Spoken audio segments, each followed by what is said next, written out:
Welcome everybody to lesson 5. And so we have officially peaked and everything is downhill from here as of halfway through the last lesson. We started with computer vision because it's the most mature, kind of out-of-the-box, ready-to-use deep learning application. It's something which, if you're not using deep learning, you won't be getting good results. So the difference, hopefully between not doing lesson 1 versus doing lesson 1, you've gained a new capability you didn't have before, and you kind of get to see a lot of the kind of trade craft of training an effective neural net. And so then we moved into NLP because text is kind of another one which you really kind of can't do really well without deep learning, generally speaking.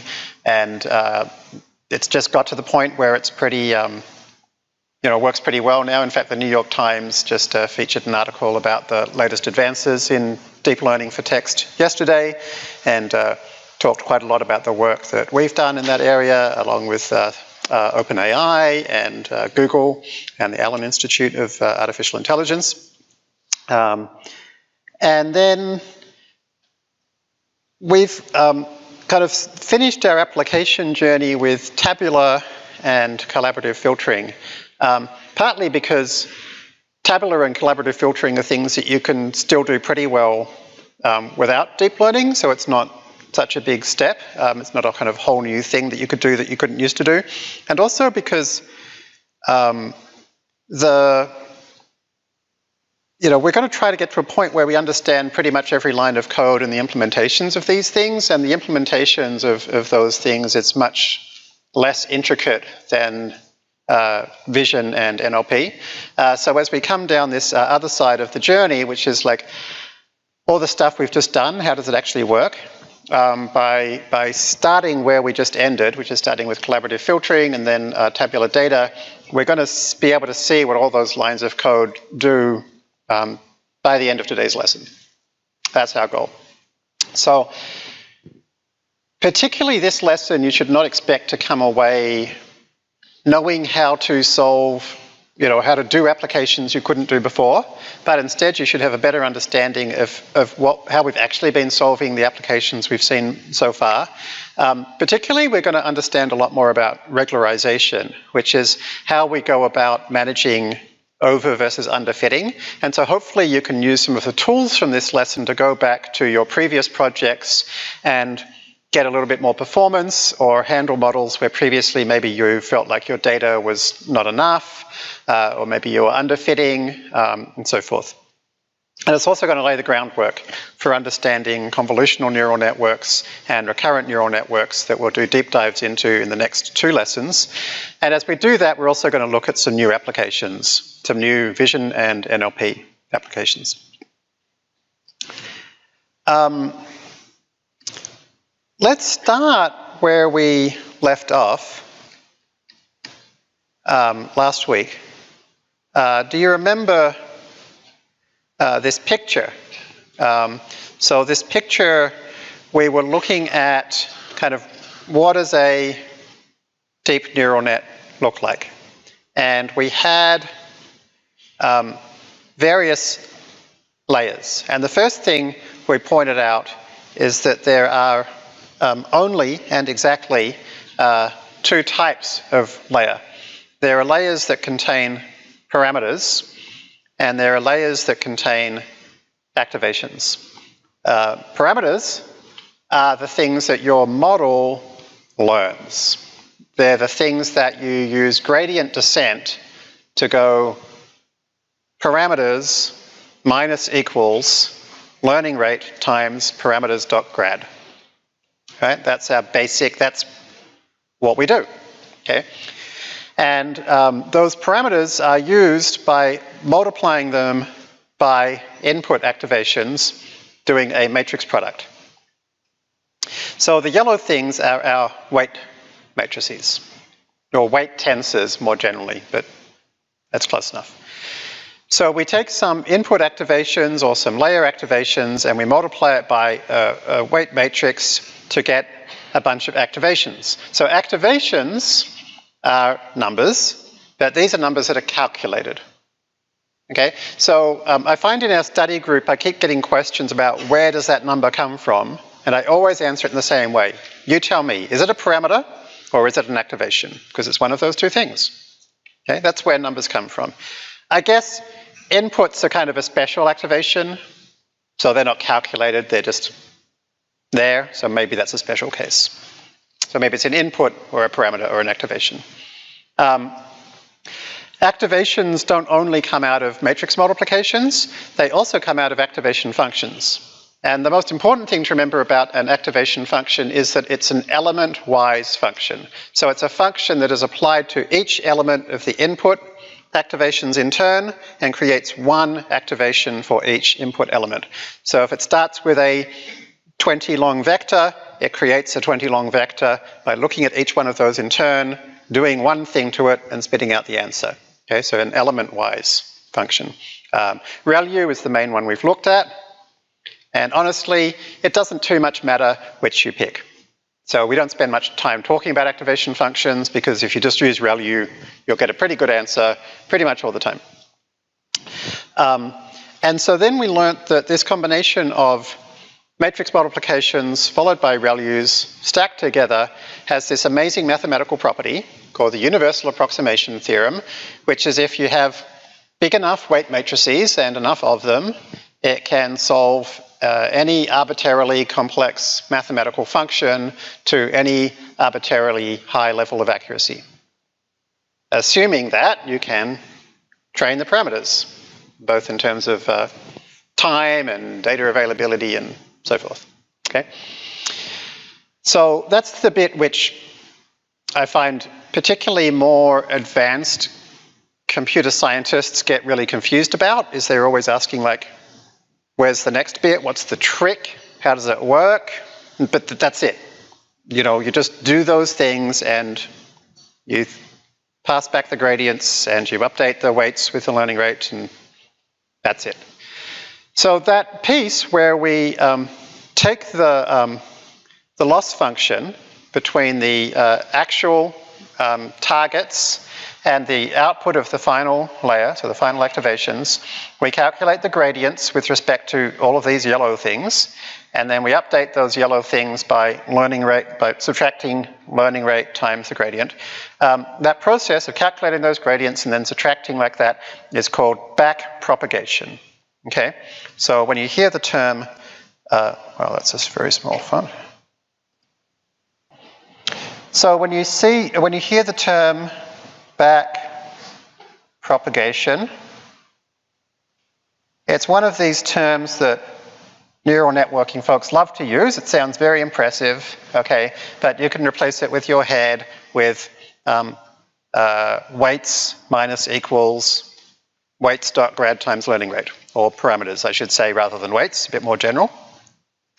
Okay, so that's what we covered last week. And then I mentioned last week that we're going to cover a couple more things. I'm going to come back to these ones, cross-entropy and softmax, later today. Let's talk about fine-tuning now. So what happens when we take a ResNet 34 and we do transfer learning? What's actually going on? So the first thing to notice is the ResNet 34 that we grab from ImageNet has a very specific weight matrix at the end. It's a weight matrix that has 1,000 columns. Why is that? Because ImageNet, the problem they ask you to solve in the ImageNet competition is please figure out which one of these 1,000 image categories this picture is. So that's why they need 1,000 things here, because in ImageNet, this target vector is length 1,000.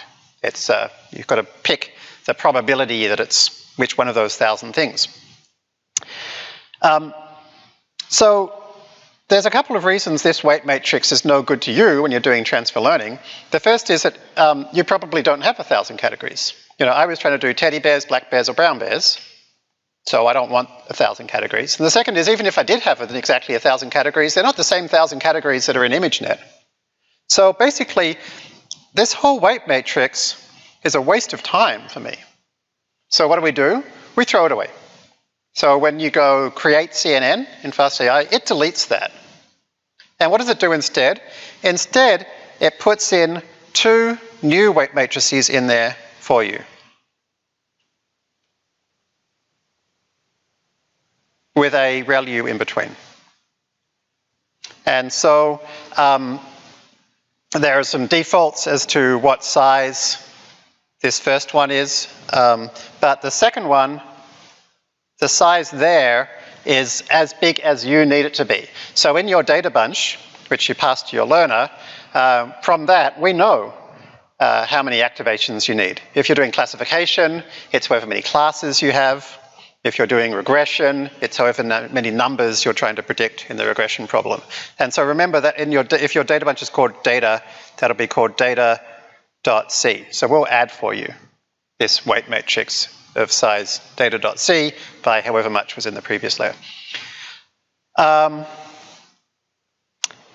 Okay, so now we need to train those because initially these weight matrices are full of random numbers. Okay? Because new weight matrices are always full of random numbers if they're new, and these ones are new. We've grabbed them and thrown them in there. So we need to train them. But the other layers are not new. The other layers are good at something, right? And what are they good at? Well, let's remember that Zeiler and Fergus paper. Here are examples of some visualization of some filters, some weight matrices in the first layer, and some examples of some things that they found. Right? So the first layer had one part of the weight matrix was good at finding diagonal edges in this direction. And then in layer 2, one of the filters was good at finding corners in the top left. And then in layer 3, one of the filters was good at finding repeating patterns. Another one was good at finding round orange things. Another one was good at finding kind of like furry or floral textures. So as we go up, they're becoming more sophisticated, but also more specific, right? So like layer 4, I think, was finding like eyeballs, for instance. Now, if you're wanting to transfer and learn to something for histopathology slides, there's probably going to be no eyeballs in that, right? So the later layers are no good for you. But there'll certainly be some repeating patterns, and there'll certainly be some diagonal edges, right? So the earlier you go in the model, the more likely it is that you want those weights to stay as they are. Well, to start with, we definitely need to train these new weights because they're random. So let's not bother training any of the other weights at all to start with. So what we do is we basically say, let's freeze. Let's freeze all of those other layers. So what does that mean? All it means is that we're asking FastAI and PyTorch that when we train, however many epochs we do, when we call fit, don't backpropagate the weights. Don't backpropagate the gradients back into those layers. In other words, when you go parameters equals parameters minus learning rate times gradient, only do it for the new layers, don't bother doing it for the other layers. That's what freezing means, okay? Just means don't update those parameters. So it'll be a little bit faster as well, because there's a few less calculations to do. It'll take up a little bit less memory because there's a few less gradients that we have to store. But most importantly, it's not going to change weights that are already better than nothing. They're better than random, at the very least. So that's what happens when you call freeze. It doesn't freeze the whole thing. It freezes everything except the randomly generated added layers that we put on for you. So then what happens next? Okay, after a while, we say, okay, this is looking pretty good. We probably should train the rest of the network now. So we unfreeze, right? And so now we're going to train the whole thing, but we still have a pretty good sense that these new layers we added to the end probably need more training, and these ones right at the start that might just be like diagonal edges, probably don't need much training at all. So we split our model into a few sections, right? And we say, let's give different parts of the model different learning rates. So this part of the model, we might give a learning rate of 1e neg 5. And this part of the model, we might give a learning rate of 1e neg 3, say. And so what's going to happen now is that we can keep training the entire network, but because the learning rate for the early layers is smaller, it's going to move them around less, because we think they're already pretty good. And also, like, if it's already pretty good to the optimal value, if you used a higher learning rate, it could kick it out, right? It could actually make it worse, which we really don't want to happen. Okay, so this process is called using discriminative learning rates. You won't find much online about it, because I think we were kind of the first to use it for this purpose, or at least talk about it extensively. Maybe probably other people used it without writing it down. So most of the stuff you'll find about this will be FastAI students. But it's starting to get more well-known slowly now. But it's a really, really important concept. For transfer learning, without using this, you just can't get nearly as good results. So how do we do discriminative learning rates in FastAI?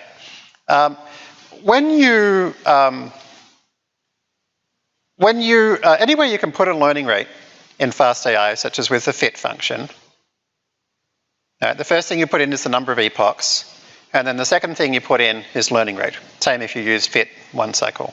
The learning rate, you can put a number of things there. You can put a single number, like 1e neg 3.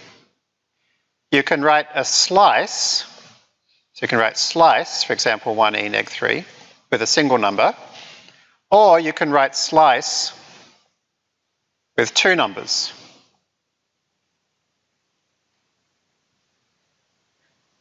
What do each of those mean? In the first case,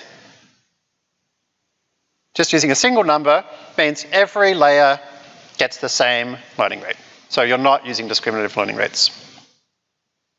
If you pass a single number to slice, it means the final layers get a learning rate of whatever you wrote down, 1e neg 3. And then all the other layers get the same learning rate, which is that divided by 3. Okay, so all of the other layers will be 1e neg 3 divided by 3. The last layers will be 1e neg 3. And in the last case, the final layers, these randomly added layers, will still be, again, 1e neg 3. The first layers will get 1e neg 5, and the other layers will get learning rates that are equally spread between those two, so multiplicatively equal, right? So if there were 3 layers, there would be 1e neg 5, 1e neg 4, 1e neg 3. So equal multiples each time.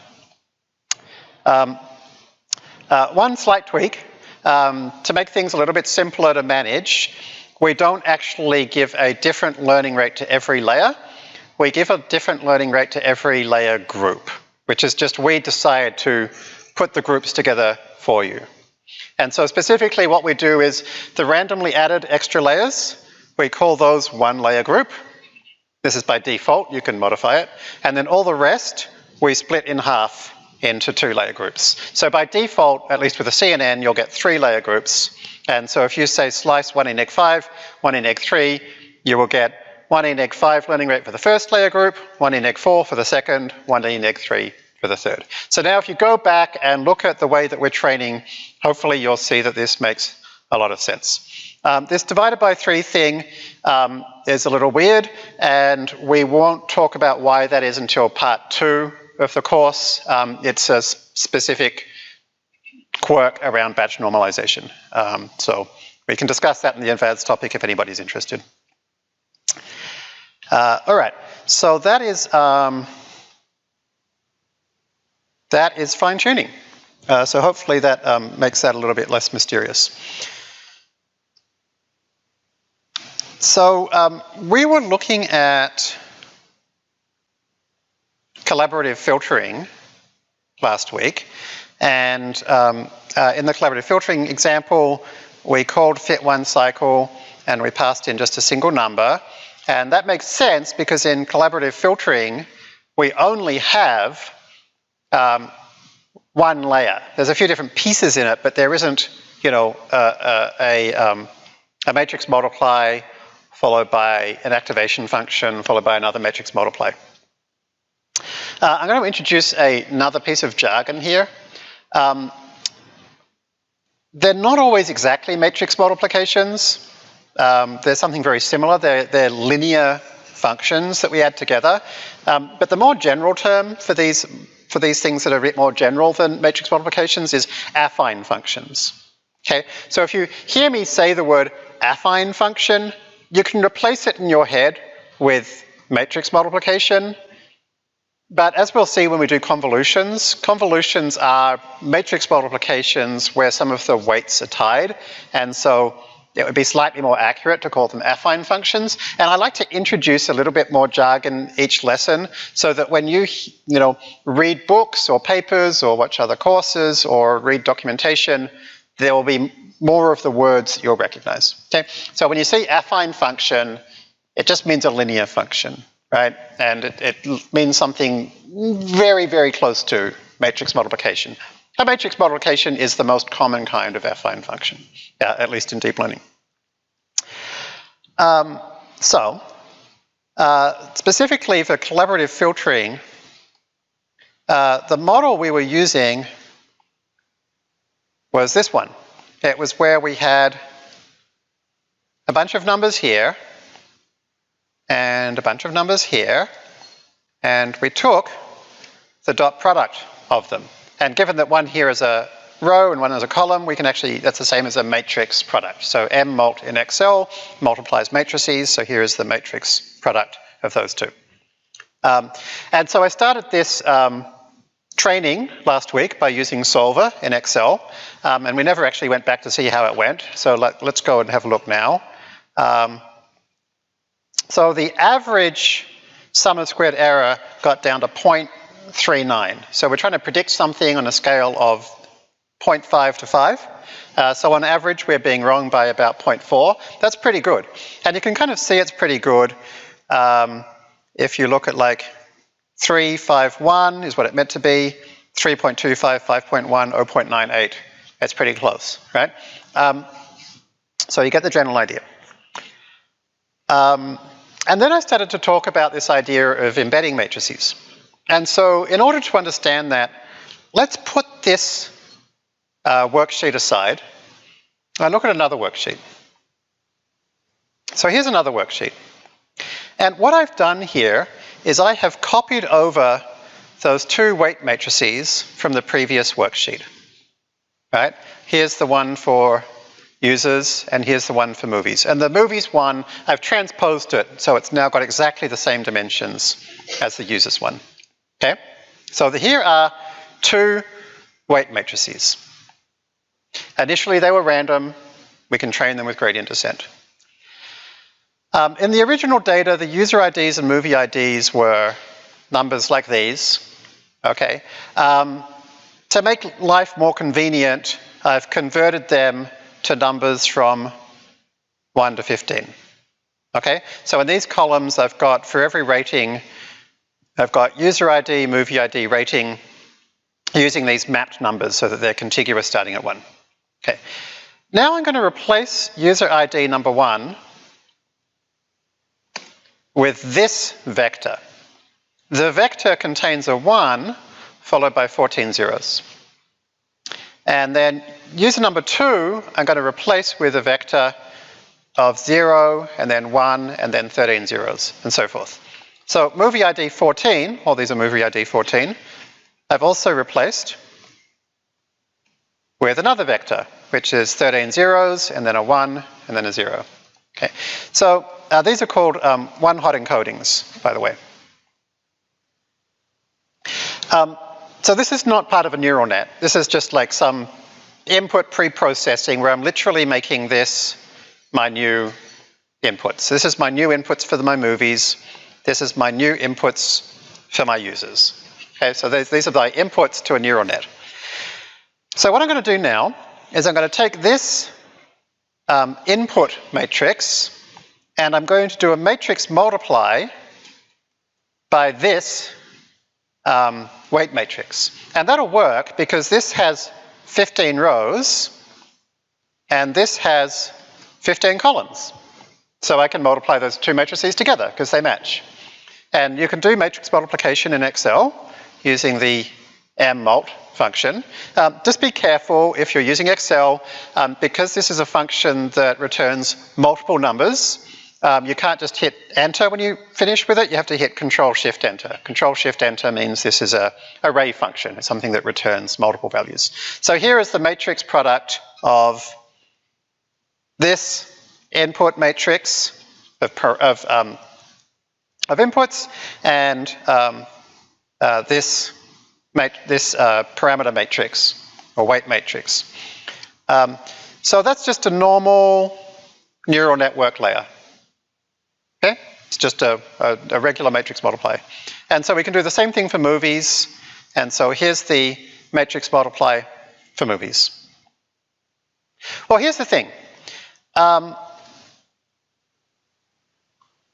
This input we claim is this kind of one-hot encoded version of user ID number 1.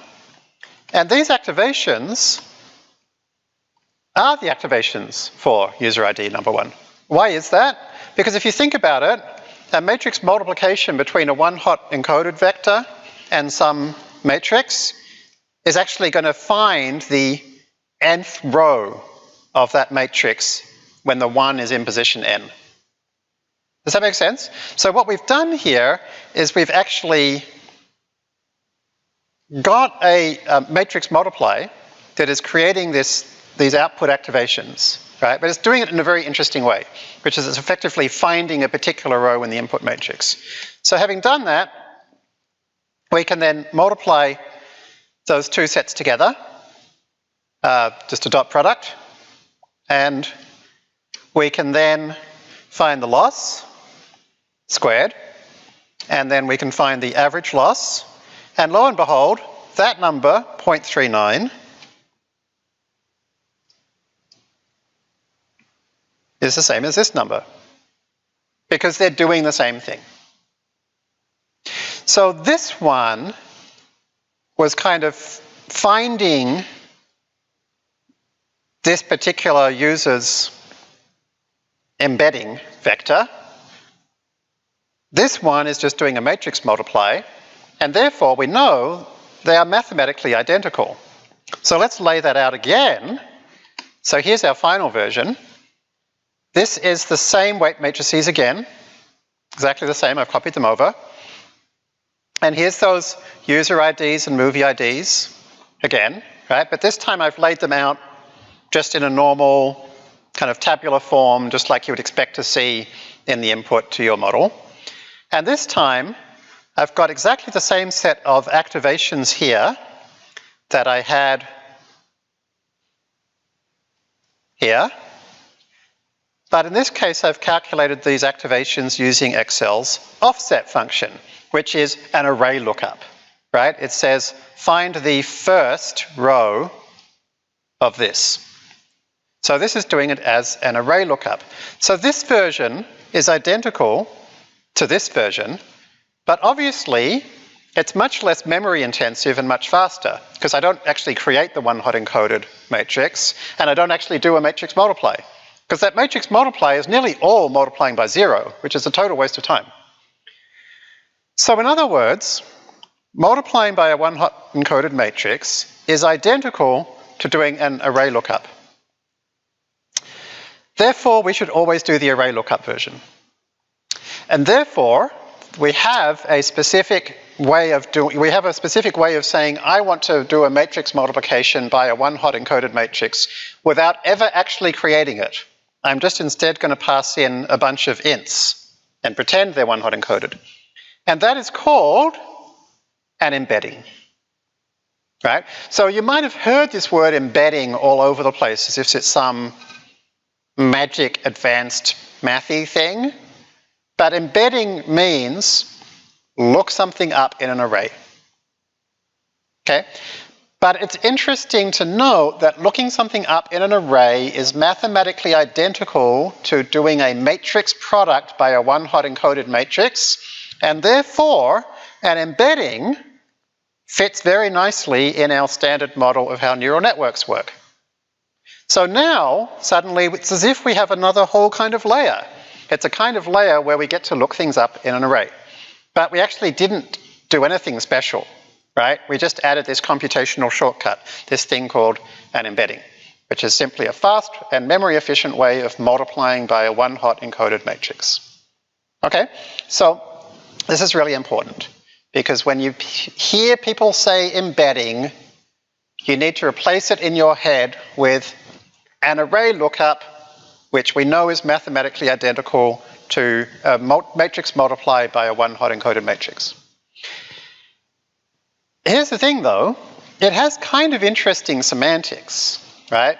Because when you do multiply something by a one-hot encoded matrix, you get this nice feature where the rows of your weight matrix, the values only appear for row number 1, for example, where you get user ID number 1 in your inputs, right? So in other words, you kind of end up with this weight matrix where certain rows of weights correspond to certain values of your input. And that's pretty interesting. It's particularly interesting here because going back to a kind of most convenient way to look at this, because the only way that we can calculate an output activation is by doing a dot product of these two input vectors, that means that they kind of have to correspond with each other, right? Like there has to be some way of saying if this number for a user is high and this number for a movie is high, then the user will like the movie. So the only way that can possibly make sense is if these numbers represent features of personal taste and corresponding features of movies. For example, the movie has John Travolta in it, and user ID likes John Travolta, then you'll like this movie. Okay? So like, we're not actually deciding the rows mean anything. We're not doing anything to make the rows mean anything. But the only way that this gradient descent could possibly come up with a good answer is if it figures out what the aspects of movie taste are and the corresponding features of movies are. So those underlying kind of features that appear are called latent factors, or latent features. They're these hidden things that were there all along, and once we train this neural net, they suddenly appear. Right? Now here's the problem. No one's going to like Battlefield Earth, right? It's not a good movie, even though it has John Travolta in it. So how are we going to deal with that, right? Because there's this feature called I like John Travolta movies, and this feature called this movie has John Travolta, and so this is now like, you're going to like the movie, but we need to have some way to say, unless it's Battlefield Earth, or you're a Scientologist, either one, right? So how do we do that? We need to add in bias, right? So here is the same thing again. Same weight matrix, sorry, not the same weight matrix, it's the same construct, right? Same shape of everything. But this time we've got an extra row. So now, this is not just the matrix product of that and that, but I'm also adding on this number and this number, which means now each movie can have an overall, this is a great movie versus this isn't a great movie. And every user can have an overall, this user rates movies highly or this user doesn't rate movies highly. So that's called the bias. So this is hopefully going to look very familiar, right? This is the same usual linear model concept or linear layer concept from a neural net, that you have a matrix product and a bias. And do you remember from lesson 2, the lesson 2 SGD notebook, you never actually need a bias. You could always just add a column of 1s to your input data, and then that gives you bias for free. But that's pretty inefficient, right? So in practice, all neural networks library explicitly have a concept of bias. We don't actually add the column of ones. So what does that do? Well, just before I came in today, I ran tools solver, or now it's data solver on this as well. And we can check the RMSE. And so the root mean squared here is 0.32 versus the version without bias was 0.39. Okay, so you can see that this slightly better model gives us a better result. And it's better because it's giving both more flexibility, right? And it's also just makes sense semantically that you need to be able to say, it's not whether I like the movie is not just about the combination of what actors it has and whether it's dialogue driven and how much action is in it, but just, is it a good movie? Okay, or am I somebody who rates movies highly? Okay, so there's all the pieces of this collaborative filtering model. How are we going, Francisco? Any questions? We have 3 questions. Okay. Okay. So our first question then is, when we load a pre-trained model, can we explore the activation grids to see what they might be good at recognizing? Yes, you can. And we will learn how to, should be in the next lesson. Can we have an explanation of what the first argument in fit one cycle actually represents? Is it equivalent to an epoch? Yes. The first argument to fit one cycle, or fit, is number of epochs. It's, in other words, an epoch is looking at every input once. So if you do 10 epochs, you're looking at every input 10 times. And so there's a chance you might start overfitting if you've got lots and lots of parameters and a high learning rate. If you only do 1 epoch, it's impossible to overfit. And so that's why it's kind of useful to remember how many epochs you're doing. Can we have an explanation? No, I did that one. What is an affine function? An affine function is a linear function. I don't know if we need much more detail than that. If you're multiplying things together and adding them up, it's an affine function. I'm not going to bother with the exact mathematical definition, partly because I'm a terrible mathematician and partly because it doesn't matter. But if you just remember that you're multiplying things together and then adding them up, that's the most important thing. It's linear. Okay? And therefore, if you put an affine function on top of an affine function, that's just another affine function. You haven't won anything at all. That's a total waste of time, right? So you need to sandwich it with any kind of nonlinearity, pretty much works, right? Including replacing the negatives with zeros, which we call ReLU. Okay? So if you do affine, ReLU, affine, ReLU, affine, ReLU, you have a deep neural network. Okay. So, so let's go back to the collaborative filtering notebook. And this time we're going to grab the whole movie lens 100K data set. There's also a 20 million data set, by the way. So really great project available, made by this group called Group Lens. They actually update the movie lens data sets on a regular basis, but they helpfully provide the original one. And we're going to use the original one because that means that we can compare to baselines. Because everybody, basically they say, hey, if you're going to compare to baselines, make sure you all use the same data set. Here's the one you should use. Unfortunately, it means that we're going to be restricted to movies that are before 1998. So maybe you won't have seen them all, but that's the price we pay. You can replace this with ML latest when you download it and use it if you want to play around with movies that are up to date.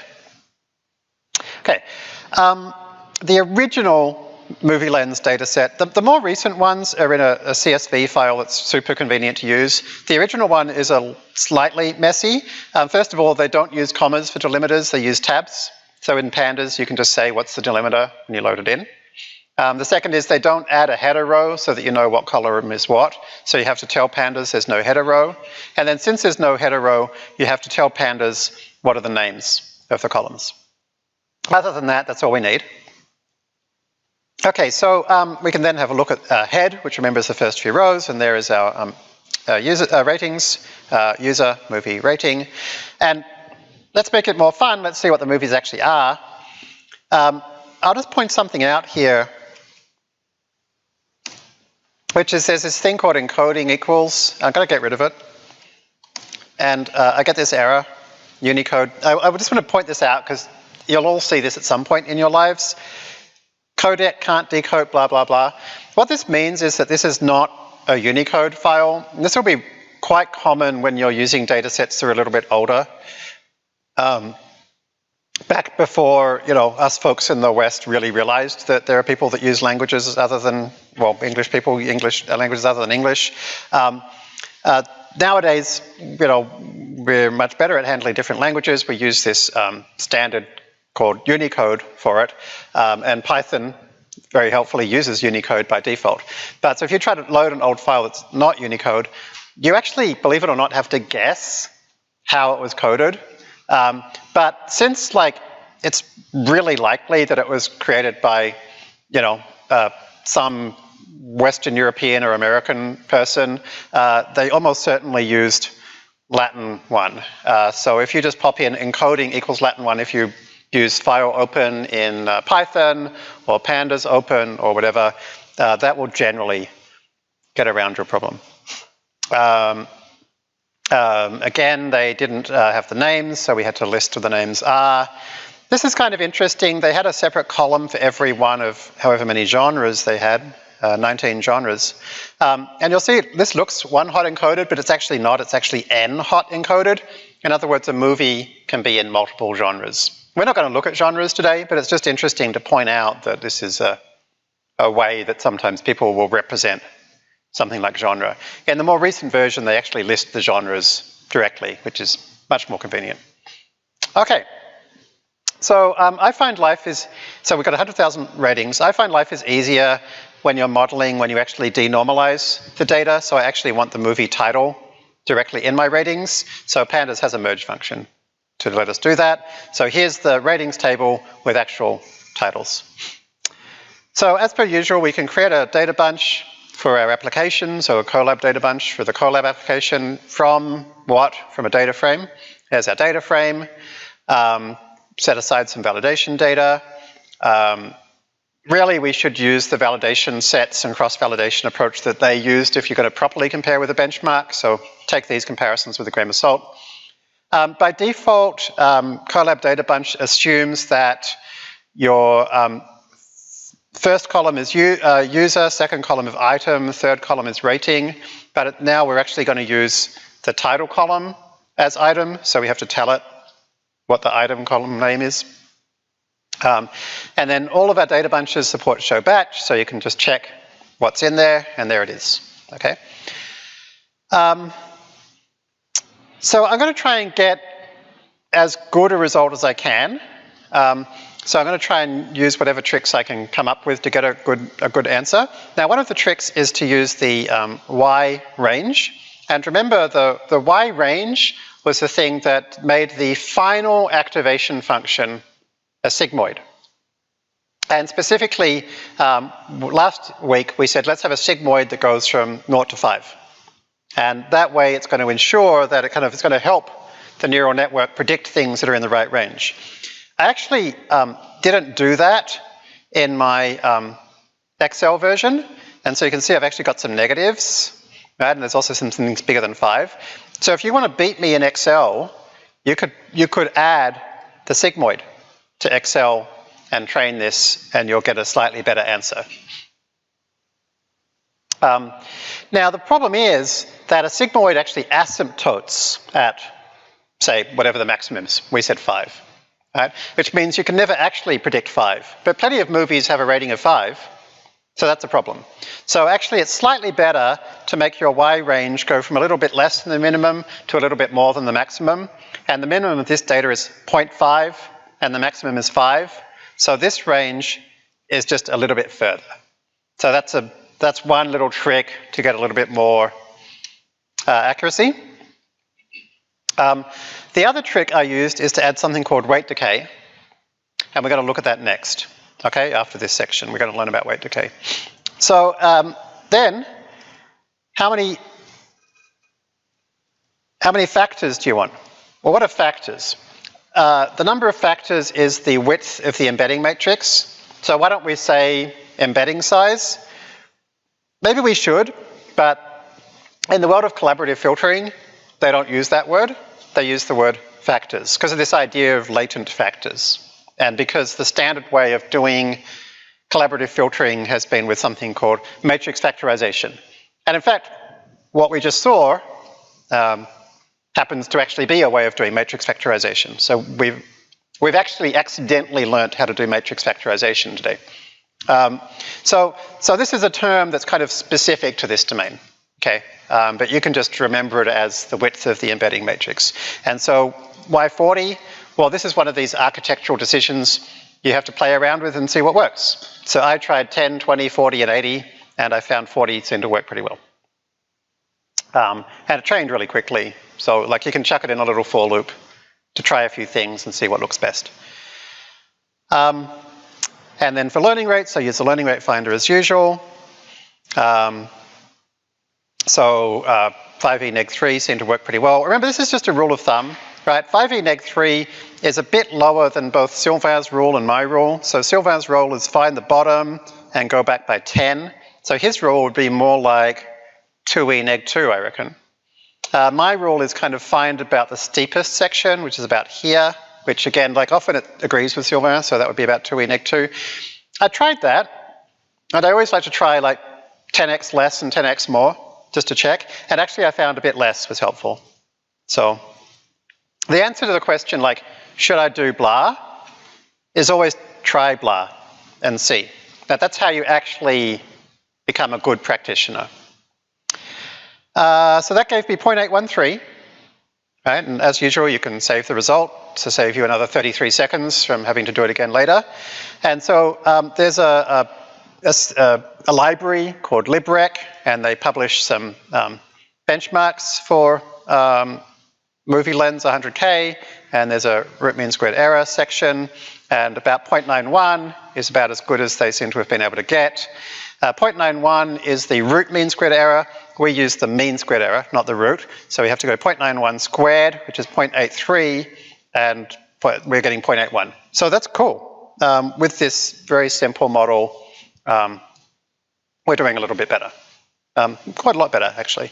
Although, as I said, take it with a grain of salt because we're not doing the same splits and the same cross-validation. So we're at least highly competitive with their approaches. Okay, so we're going to look at the Python code that does this in a moment. But for now, just take my word for it that we're going to see something that's just doing this, right? Looking things up in an array and then multiplying them together, adding them up, and doing the mean squared error loss function. So given that, and given that we noticed that the only way that that can do anything interesting is by trying to kind of find these latent factors, it makes sense to look and see what they found, right? Particularly since, as well as finding latent factors, we also now have a specific bias number for every user and every movie, right? Now, you could just say, what's the average rating for each movie? But there's a few issues with that. In particular, this is something you see a lot with like anime. People who like anime just love anime, right? And so they watch lots of anime and then they just rate all the anime highly. And so very often on kind of charts of movies, you'll see a lot of anime at the top, right? Particularly if it's like, you know, 100 long series of anime, you'll find, you know, every single item of that series in the top 1,000 movie list or something. So how do we deal with that? Well, the nice thing is that instead, if we look at the movie bias, right, the movie bias says kind of, once we've included the user bias, right, which for an anime lover might be a very high number because they're just rating a lot of movies highly. And once we account for the specifics of this kind of movie, which again might be people love anime, right? What's left over is something specific to that movie itself. So it's kind of interesting to look at movie bias numbers as a way of saying, what are the best movies, or what do people really like as movies, even if those people don't rate movies very highly, or even if that movie doesn't have the kind of features that people tend to have rate highly.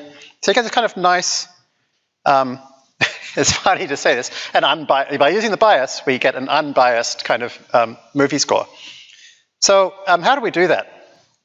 Well,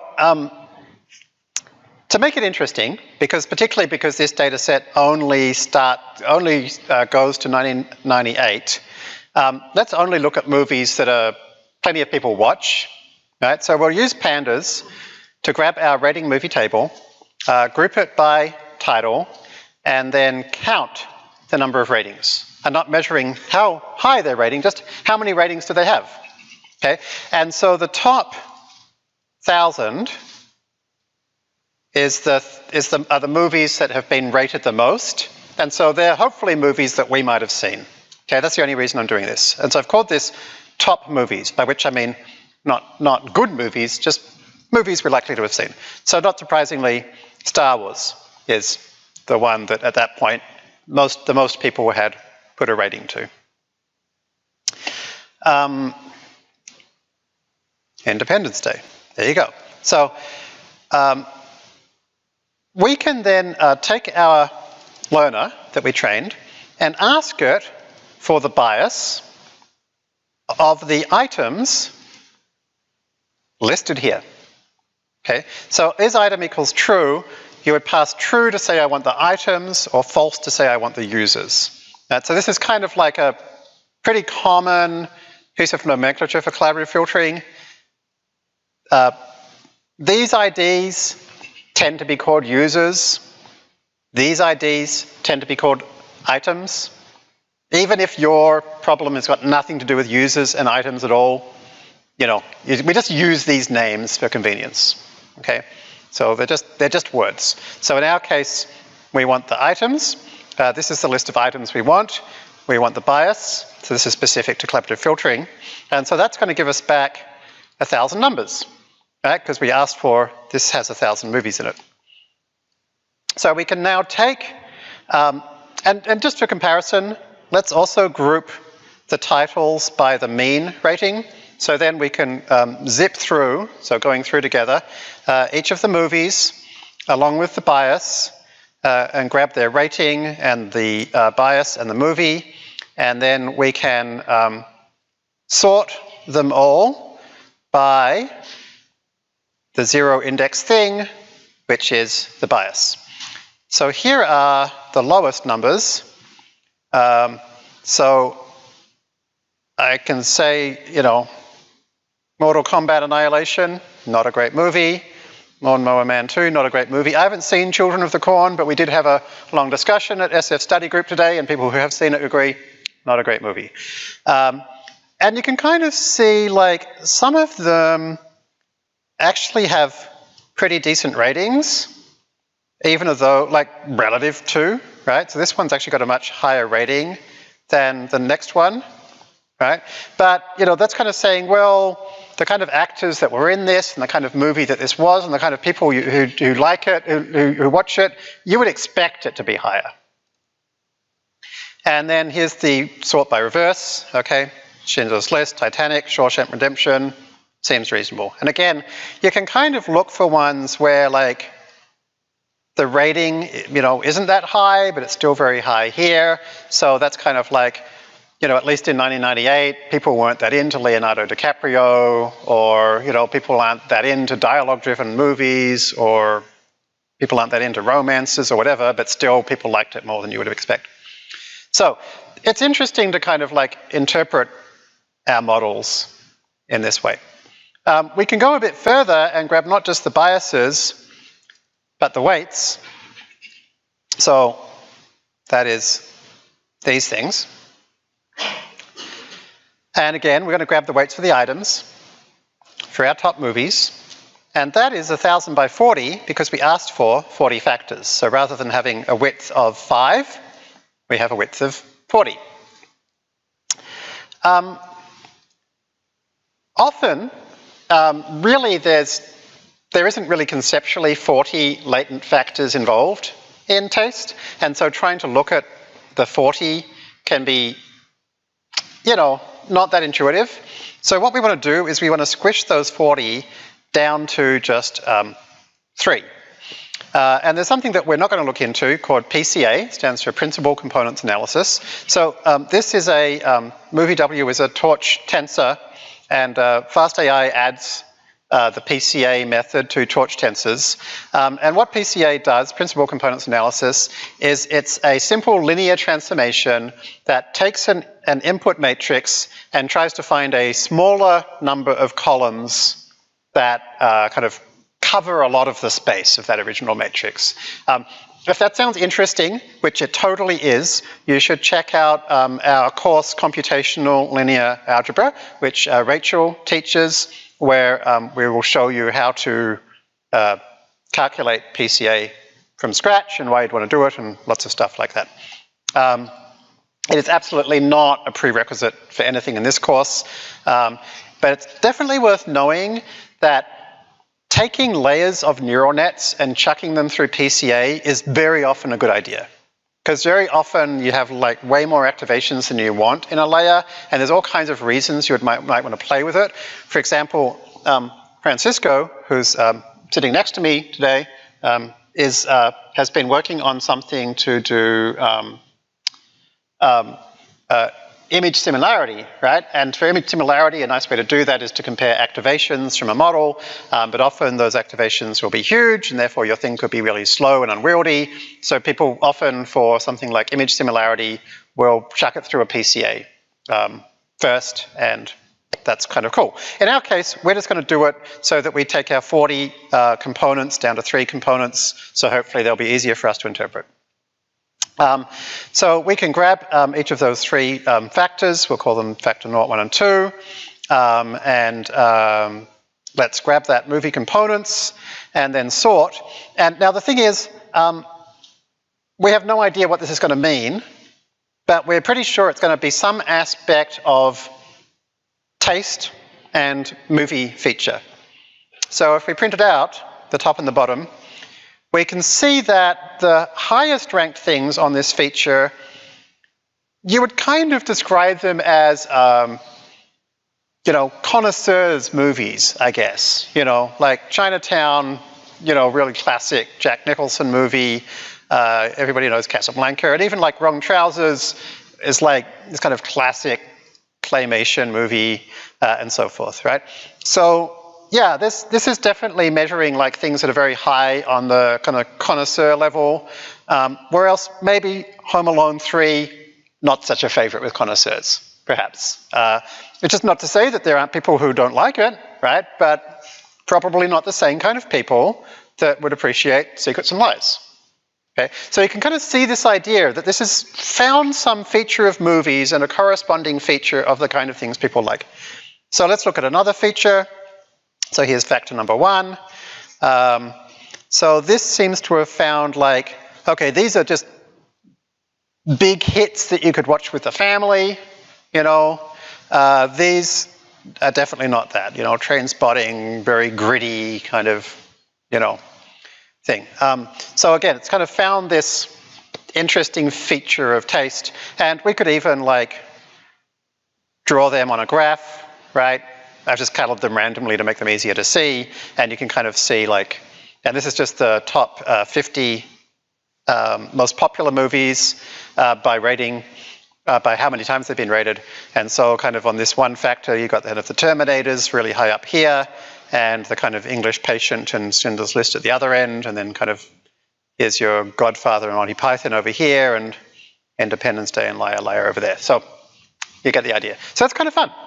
It would be interesting to see if you can come up with some stuff at work or other kind of data sets where you could try to pull out some features and play with them.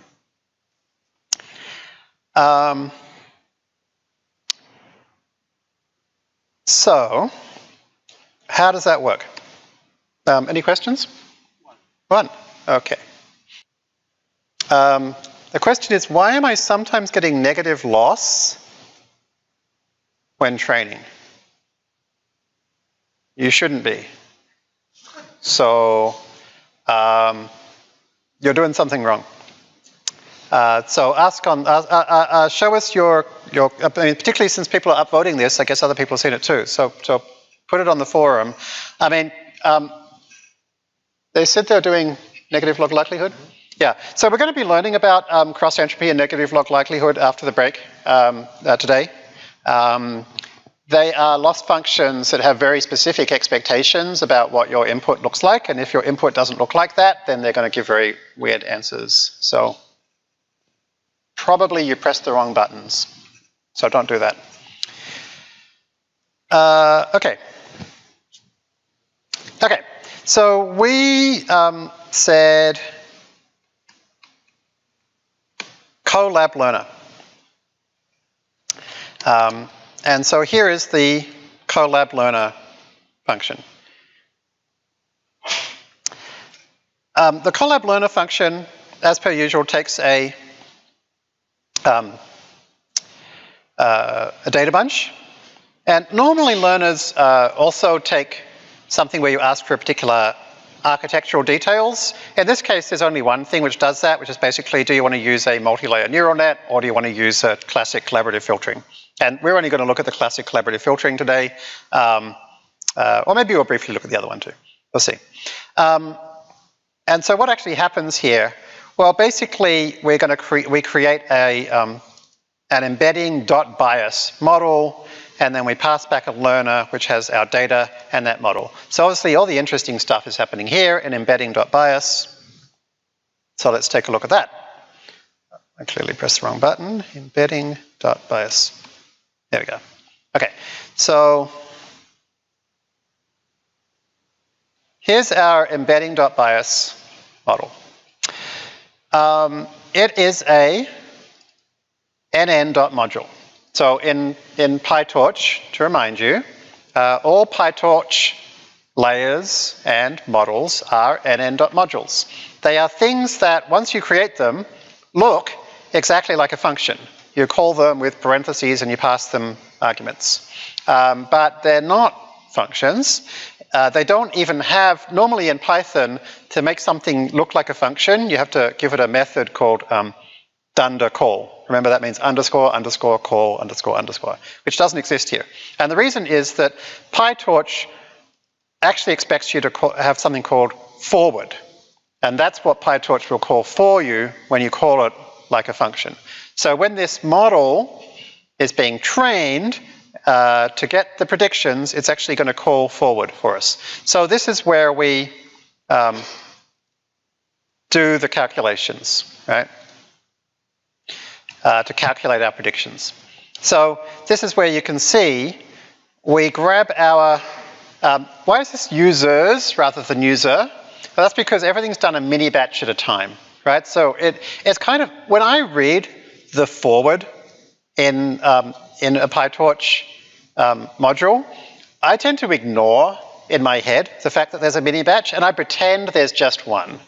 Because PyTorch automatically handles all of the stuff about doing it to everything in the mini batch for you, right? So let's pretend there's just one user, right? So grab that user and what is this? Self.u_weight. Self.u_weight is an embedding.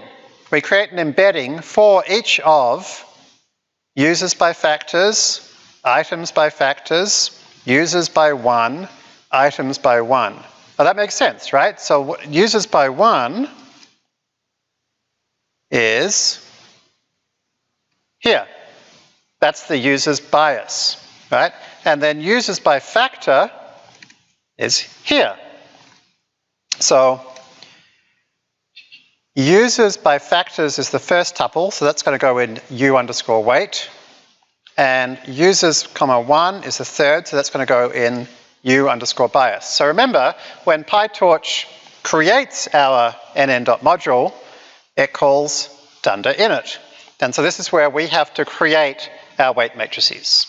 right? And we don't normally create the actual weight matrix tensors. We normally use PyTorch's convenience functions to do that for us. And we're going to see some of that after the break.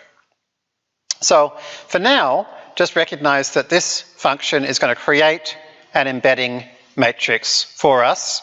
It's going to be a PyTorch nn.module as well. So therefore, to actually pass stuff into that embedding matrix and get activations out, you treat it as if it was a function, okay? Stick it in parentheses. So if you want to look in the PyTorch source code and find nn.embedding, you will find there's something called .forward in there, which will do this array lookup for us. So here's where we grab the users. Here's where we grab the items. And so we've now got the embeddings for each, right? And so at this point, we're kind of like here, and we found that and that. So we multiply them together and sum them up, and then we add on the user bias and the item bias. And then if we've got a Y range, then we do our sigmoid trick. And so the nice thing is, you now understand the entirety of this model.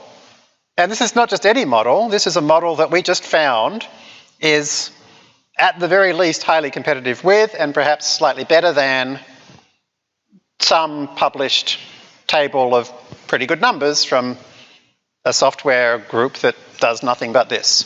So you're doing well, right? This is nice.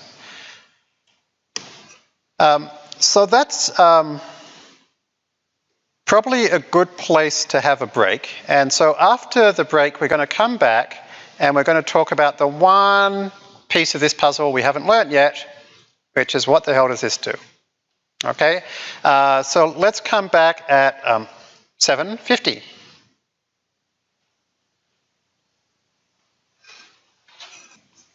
Okay, so this idea of interpreting embeddings is really interesting, and as we'll see later in this lesson, the things that we create for categorical variables more generally in tabular data sets are also embedding matrices. And again, that's just a normal matrix multiply by a one-hot encoded input where we skip the computational and memory burden of it by doing it in a more efficient way. And it happens to end up with these interesting semantics kind of accidentally.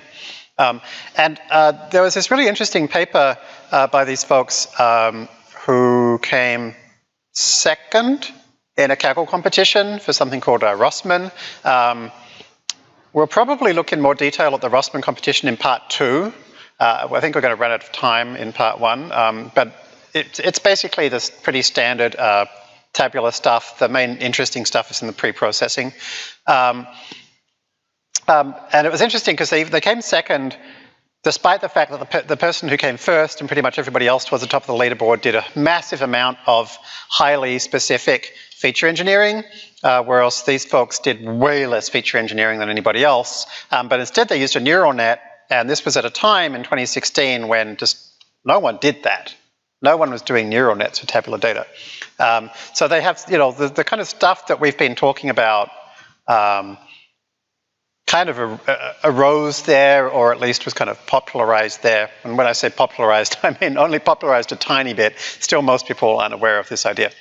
But it's pretty cool because in their paper, they showed that the mean average percentage error for various techniques, k-nearest neighbors, random forest, and gradient boosted trees.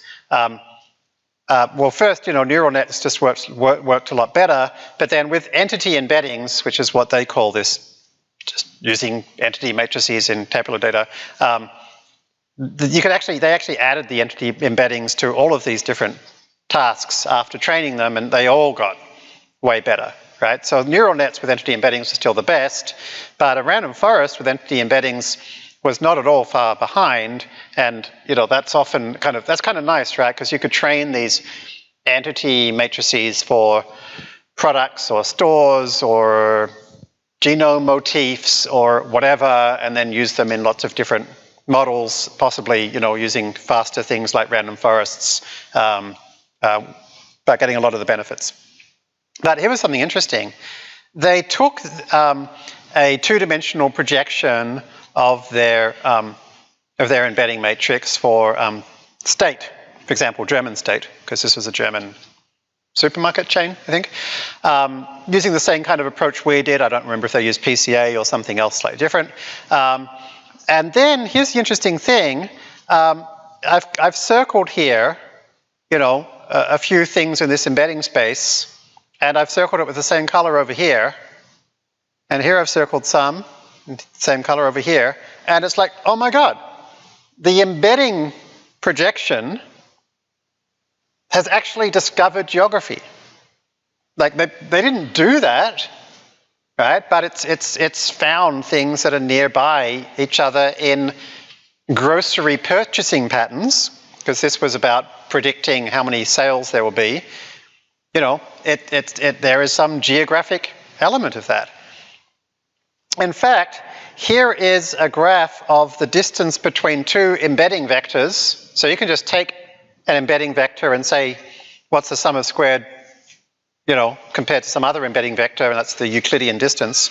What's the distance in embedding space, and then plot it against the distance in real life between shops, and you get this very strong positive correlation. Here is an embedding space for the days of the week, and as you can see, there's a very clear path through them. Here's the embedding space for the months of the year, and again, there's a very clear path through them. So, embeddings are amazing, and I don't feel like anybody's even close to exploring the kind of interpretation that you could get, right? So if you've got genome motifs or plant species or products that your shop sells or whatever, it would be really interesting to train a few models and try and kind of fine-tune some embeddings and then start looking at them in these ways in terms of similarity to other ones and clustering them and projecting them into 2D spaces and whatever. I think it's really interesting. So we were trying to make sure we understood what every line of code did in this pretty good Collab learner model we built. And so the one piece missing is this WD piece. And WD stands for weight decay. So what is weight decay? Weight decay is a type of regularization. What is regularization? Well, let's start by going back to this nice little chart that Andrew Ng did in his terrific machine learning course, where he plotted some data and then showed a few different lines through it. This one here, because Andrew's at Stanford, he has to use Greek letters. Okay, so we can say this is A plus BX, but if you want to go there, theta naught plus theta 1x is a line, right? It's a line even if it's got Greek letters, it's still a line. So here's a second degree polynomial, A plus BX plus CX squared, bit of curve, right? And here's a high degree polynomial, which is curvy as anything. So models with more parameters tend to look more like this. And so in traditional statistics, we say, hey, let's use less parameters because we don't want it to look like this. Because if it looks like this, then the predictions over here and over here, they're going to be all wrong, right? It's not going to generalize well. We're overfitting. So we avoid overfitting by using less parameters. And so if any of you are unlucky enough to have been brainwashed by a background in statistics for psychology or econometrics or any of these kinds of courses, you're going to have to unlearn the idea that you need less parameters. Because what you instead need to realize this is you were fed this lie that you need less parameters because it's a convenient fiction for the real truth, which is you don't want your function to be too complex. And having less parameters is one way of making it less complex. But what if you had 1,000 parameters and 999 of those parameters were 1e neg 9?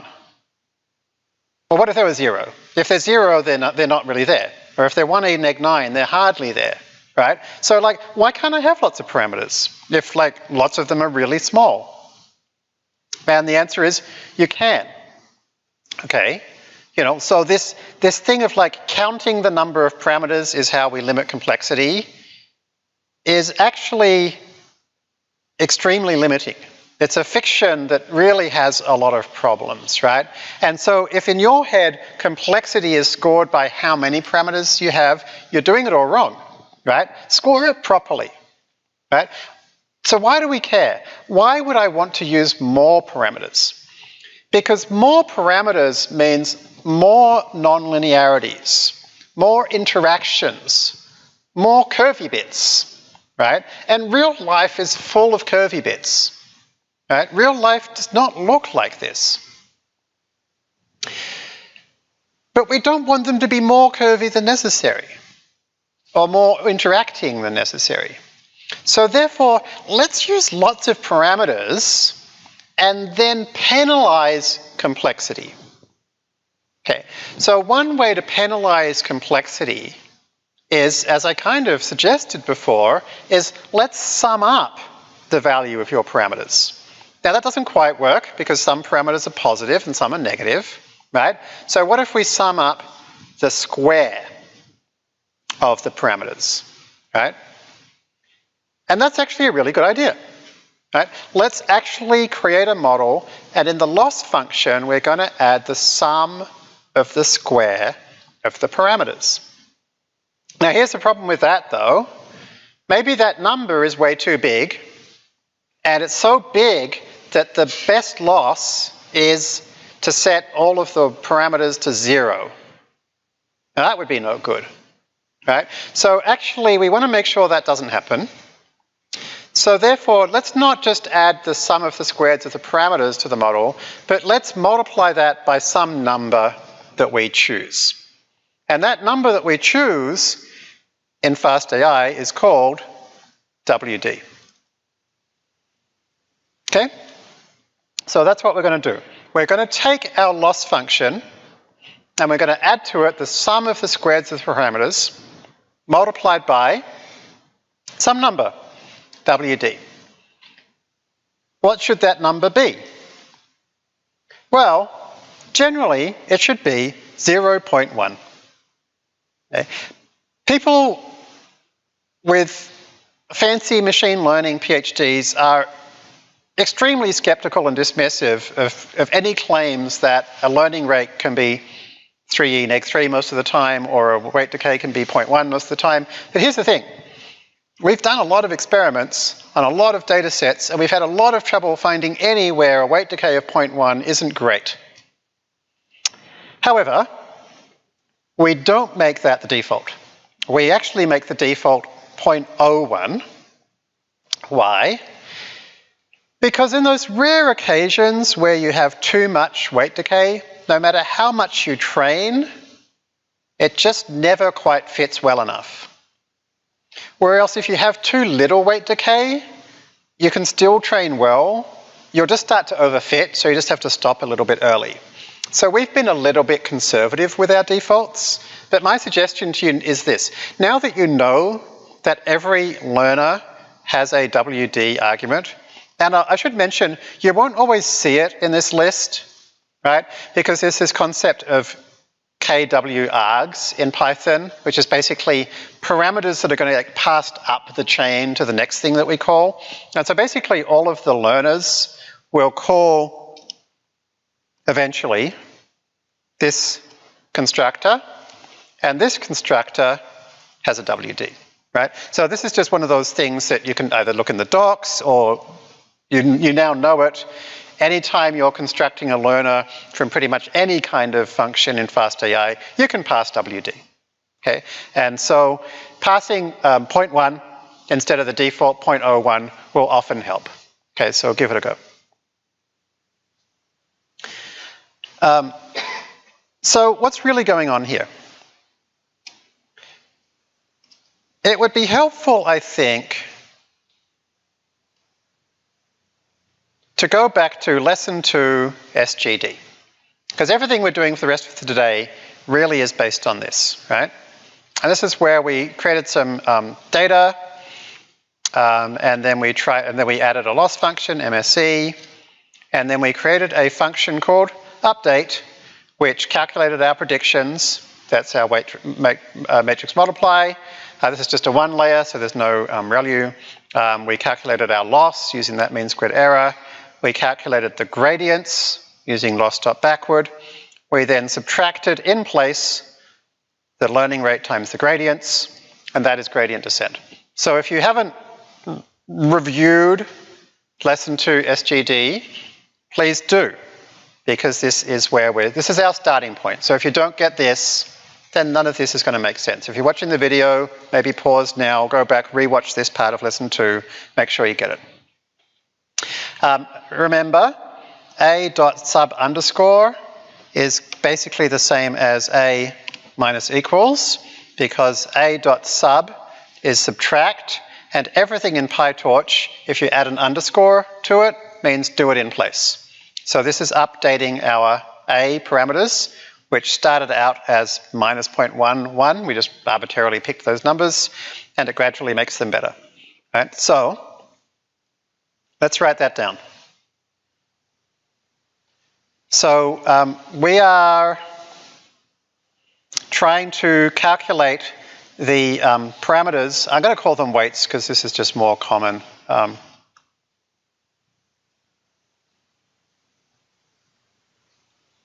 In kind of epoch t or time t, and they're going to be equal to whatever the weights were in the previous epoch minus our learning rate multiplied by, it's the derivative of our loss function with respect to our weights at time t minus 1. Okay, so that's what this is doing. Okay, and we don't have to calculate the derivative because it's boring and because computers do it for us fast, and then they store it here for us, so we're good to go. Okay, so make sure you're exceptionally comfortable with either that equation or that line of code, because they're the same thing. Where do we go from here? All right. So what's that? What's our loss? Our loss is some function of our independent variables, x, and our weights, right? And in our case, we're using mean squared error, for example, and it's between our predictions and our actuals, right? So where does x and w come in? Well, our predictions come from running some model, we'll call it m, on those predictions, and that model contains some weights, right? So that's what our loss function might be. And this might be all kinds of other loss functions. We'll see some more today. And so that's what ends up creating a.grad over here. So we're going to do something else. We're going to add weight decay, some number, which in our case is 0.1, times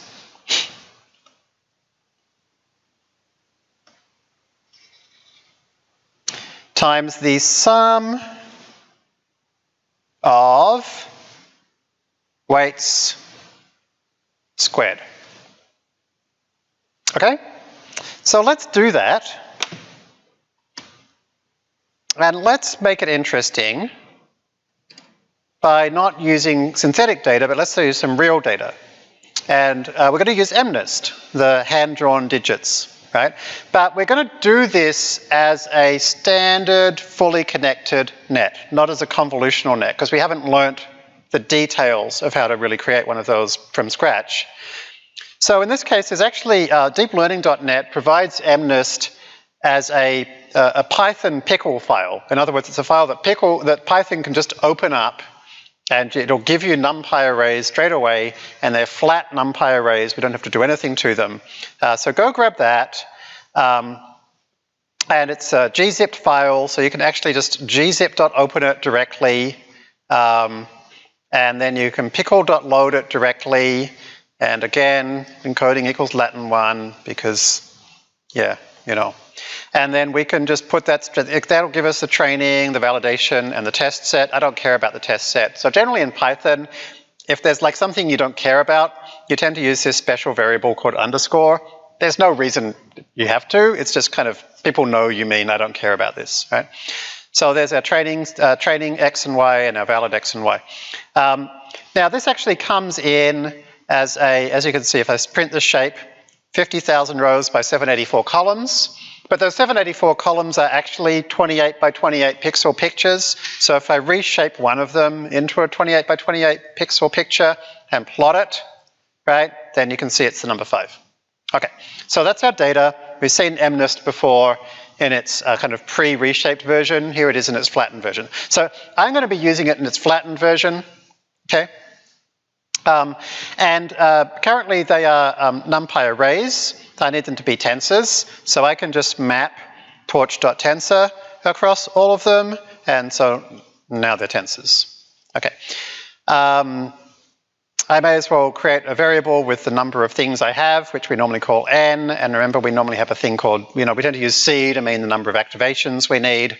Well, actually, sorry, this is not going to be activations. Sorry, this is going to be number of columns. That's not a great name for it, sorry. Okay, so there we are. And then the y, not surprisingly, the minimum value is 0 and the maximum value is 9, because that's the actual number we're trying to predict. Great. So in lesson 2 SGD, we created a data where we actually added a column of 1s on so that we didn't have to worry about bias. We're not going to do that. We're going to have PyTorch do that kind of implicitly for us. We had to write our own MSV function. We're not going to do that. We had to write our own little matrix multiplication thing. We're not going to do that. We're going to have PyTorch do all this stuff for us now. Okay? And what's more, and really important, we're going to do mini batches. Right, because this is a big enough data set, we probably don't want to do it all at once. So if you want to do mini batches, so we're not going to use too much FastAI stuff here. PyTorch has something called Tensor Dataset that basically grabs any kind of tensor, two tensors, and creates a data set. Remember, a data set is something where if you index into it, you get back an X value and a Y value, just one of them. Okay, so it kind of looks a lot like a list of X, Y tuples. Once you have a data set, then you can use a little bit of convenience by calling databunch.create. And what's that going to do is it's going to create data loaders for you. A data loader is something which you don't say, I want the first thing or the fifth thing. You just say, I want the next thing. And it will give you a batch, a mini batch of whatever size you asked for. And specifically, it'll give you the X and the Y of a mini batch. So if I just grab the next of the iterator, this is just standard Python, if you haven't used iterators in Python before. Here's my training data loader that databunch.create creates for you. And you can check that, as you would expect, the X is 64 by 784, because there's 784 pixels flattened out, 64 in a mini batch. And the Y is just 64 numbers. There are things we're trying to predict. So, if you look at the source code for databunch.create, you'll see there's not much there, right? So feel free to do so.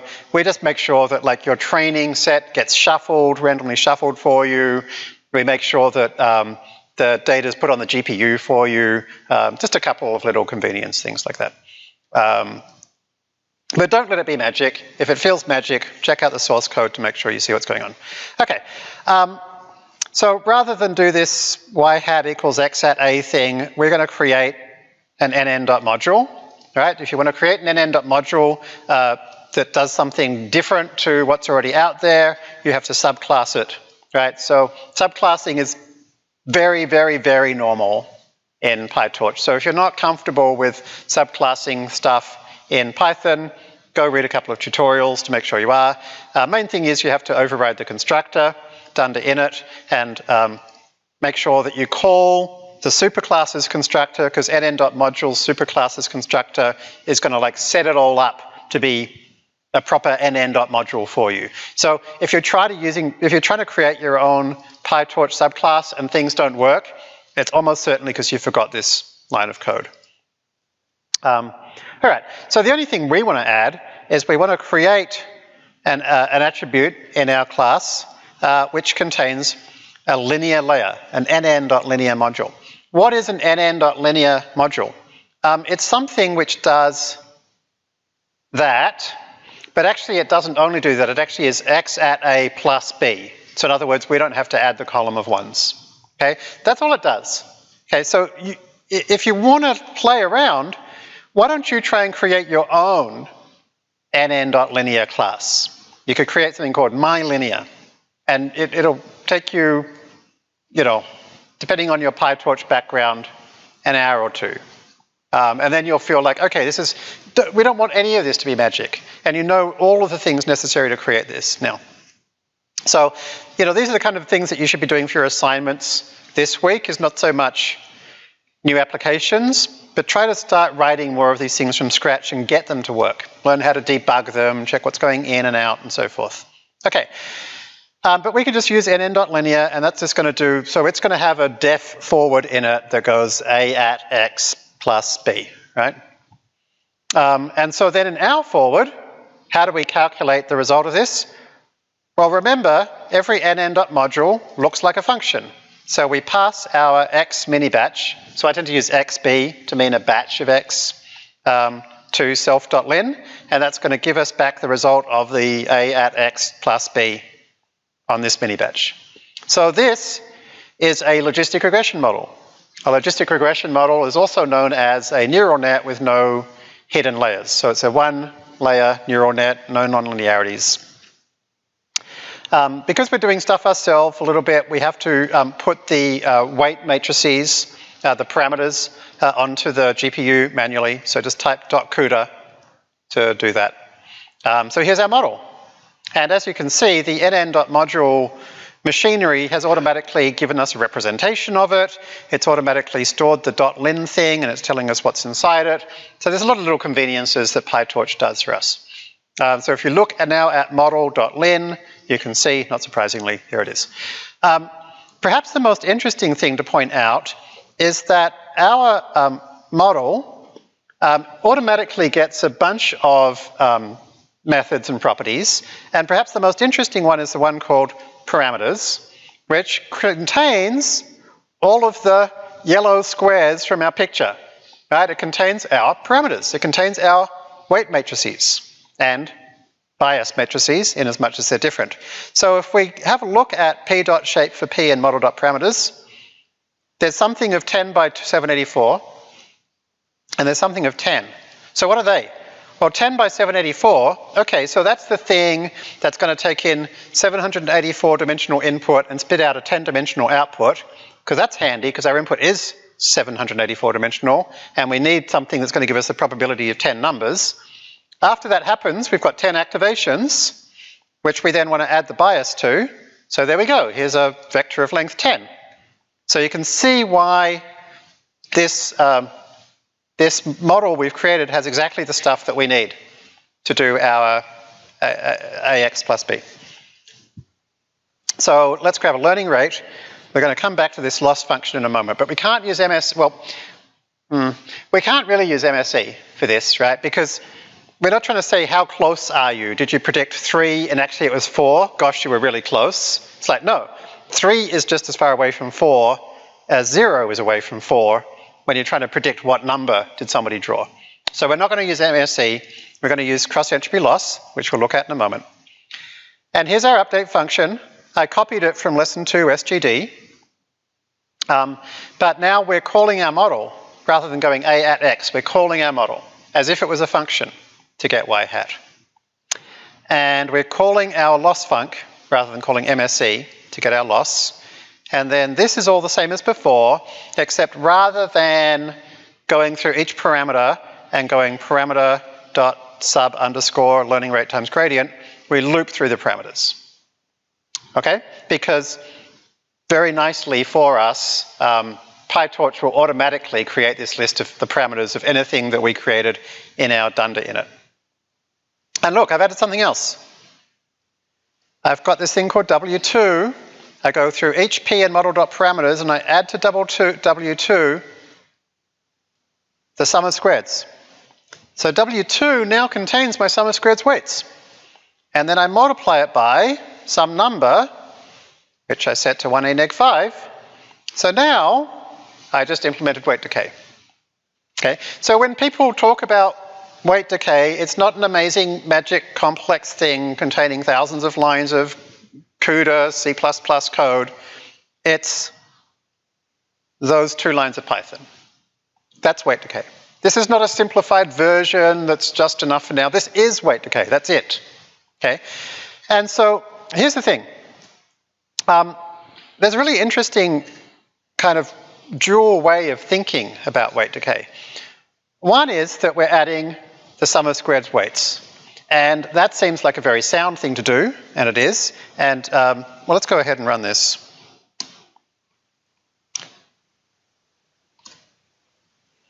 So here I've just got a list comprehension that's going through my data loader. So the data loader gives you back one mini batch and for the whole thing, giving you x, y each time. I'm going to call update for each. Each one returns loss. Now, PyTorch tensors, since I did it all on the GPU, that's sitting in the GPU, and it's like got all this stuff attached to it to calculate gradients. It's going to use up a lot of memory. So if you call .item on a scalar tensor, it turns it into an actual normal Python number. So this is just means I'm returning back normal Python numbers, and then I can plot them, and yeah, there you go. My loss function is going down, and you know, it's really nice to try this stuff to see it behaves as we expect. Like we thought this is what would happen. As we get closer and closer to the answer, it bounces around more and more, right? Because we're kind of close to where we should be. It's kind of getting flat, probably flatter in weight space, so we're kind of jumping further. And so you can see why we would probably want to be reducing our learning rate as we go. Learning rate annealing. Okay, now, here's the thing. That is only interesting for training a neural net because it appears here. Because we take the gradient of it. That's the thing that actually updates the weights, right? So actually the only thing interesting about WD times sum of W squared is its gradient. So we don't do a lot of math here, but I think we can handle that. The gradient of this whole thing, if you remember back to your high school math, is equal to the gradient of each part taken separately and then add them together. So let's just take the gradient of that, right? Because we already know the gradient of this is just whatever we had before, right? So what's the gradient of WD times the sum of W squared, right? Let's remove the sum and pretend there's just one parameter. It doesn't change the generality of it. So the gradient of WD times W squared. So what's the gradient of that with respect to W? It's just 2 WD times W. Right? And so remember, this is our constant, which in our case was like, well, in that little loop it was 1e neg 5. Okay? And that's our weights. And like, we could replace WD with like 2WD without loss of generality, so let's throw away the 2. So in other words, all weight decay does is it subtracts some constant times the weights every time we do a batch. So that's why it's called weight decay, right? When it's in this form, where we add the square to the loss function, that's called L2 regularization. When it's in this form, where we subtract WD times weights from the gradients. That's called weight decay. And they are kind of mathematically identical. For everything we've seen so far, in fact, they are mathematically identical. Right? And we'll see in a moment a place where they're not, where things get interesting. Okay, so this is just a really important tool you now have in your toolbox. You can make giant neural networks, right, and still avoid overfitting by adding more weight decay. Okay? Or you could use really small data sets with moderately large-sized models and avoid overfitting with weight decay. It's not magic, right? Like, you might still find you don't have enough data, in which case, like, you get to the point where you're not overfitting by adding lots of weight decay and it's just not training very well. That can happen, right? But at least this is something that you can now play around with. Just to kind of go on here, now that we've got this update function, we could replace this MNIST logistic with MNIST neural network and build a neural network from scratch. Right, now we just need 2 linear layers, right? And the first one, we could use a weight matrix of size 50, and so we then need to make sure that the second linear layer has an input of size 50, so it matches. The final layer has to have an output of size 10, because that's the number of classes we're predicting. And so now our forward just goes, do a linear layer, calculate ReLU, do a second linear layer, and now we've actually created a neural net from scratch. I mean, we didn't write it in linear, but you can write it yourself, or you could like do the matrices directly, you know how to. So again, you know, if we go model.CUDA, and then we can calculate losses with the exact same update function, there it goes, right? So this is why this kind of idea of neural nets is so easy, right? Once you have something that can do gradient descent, right, then you can try different models. And then you can start to add more PyTorch stuff. So like, rather than doing all this stuff yourself, why not just go opt equals optim dot something. So the something we've done so far is SGD. And so now you're saying to PyTorch, I want you to take these parameters and optimize them using SGD. And so this now, rather than saying for P in parameters, P minus equals LR times P dot grad, you just say opt.step. It's the same thing. Okay, it's just less code, right? But, and it does the same thing. But the reason it's kind of particularly interesting is that now you can replace SGD with Atom, for example, and you can even add things like weight decay, right? Because like, there's more stuff that's kind of in these things for you, right? So that's why we tend to use, you know, optim.blah. So behind the scenes, this is actually what we do in FastAI. So if I go optim.sgd, okay, so there's that, right?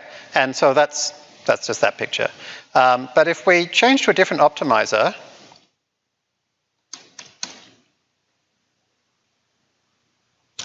so look what happened. It diverged, right? We've seen a great picture of that from one of our students who showed what divergence looks like. This is what it looks like when you try to train something. So let's use, we're using a different optimizer, so we need a different learning rate. And you can't just continue training, because by the time it's diverged, the weights are like really, really big and really, really small. They're not going to come back. So start again. Okay, there's a better learning rate. But look at this. We're down underneath 0.5 by about epoch 200, whereas before, I'm not even sure we ever got to quite that level. So what's going on? What's Atom? Let me show you. And we're going to do gradient descent in Excel, because why wouldn't you? Okay, so here is some randomly generated data. Okay, some X's and some Y's. Well, they're randomly generated X's, and the Y's are all calculated by doing AX plus B, where A is 2 and B is 30. Okay, so this is some data that we're going to try and match. And here is SGD.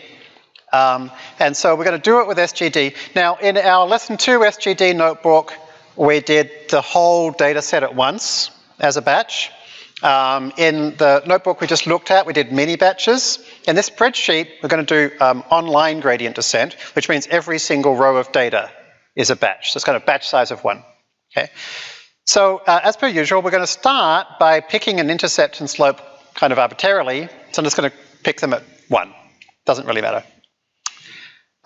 So here I've copied over the data. This is my x and y. And so my intercept and slope, as I said, is 1. Right? I'm just literally referring back to this cell here. So my prediction for this particular intercept and slope would be 14 times 1 plus 1, which is 15. And so there's my error, means there's my sum of squareds. Well, not even a sum at this point. It's the squared error. Okay? So now I need to calculate the gradient so that I can update. There's 2 ways you can calculate the gradient. One is analytically, and so you can just look them up on Wolfram Alpha or whatever. So there's the gradients if you write it out by hand or look it up. Or you can do something called finite differencing, because remember, gradients just how far you move in how far the outcome moves divided by how far your change was for really small changes. So let's just make a really small change. So here we've taken our intercept and added 0.01 to it, right? And then calculated our loss. And you can see that our loss went down a little bit, right? And we added 0.01 here. So our derivative is that difference divided by that 0.01. Okay, and that's called finite differencing. You can always do derivatives with finite differencing. It's slow. We don't do it in practice, but it's nice for just checking stuff out. So we can do the same thing for our A term, add 0.01 to that, take the difference and divide by 0.01. Or as I say, we can calculate it directly using the actual derivative analytical. And you can see that, that and that are, as you'd expect, very similar. And that and that are very similar.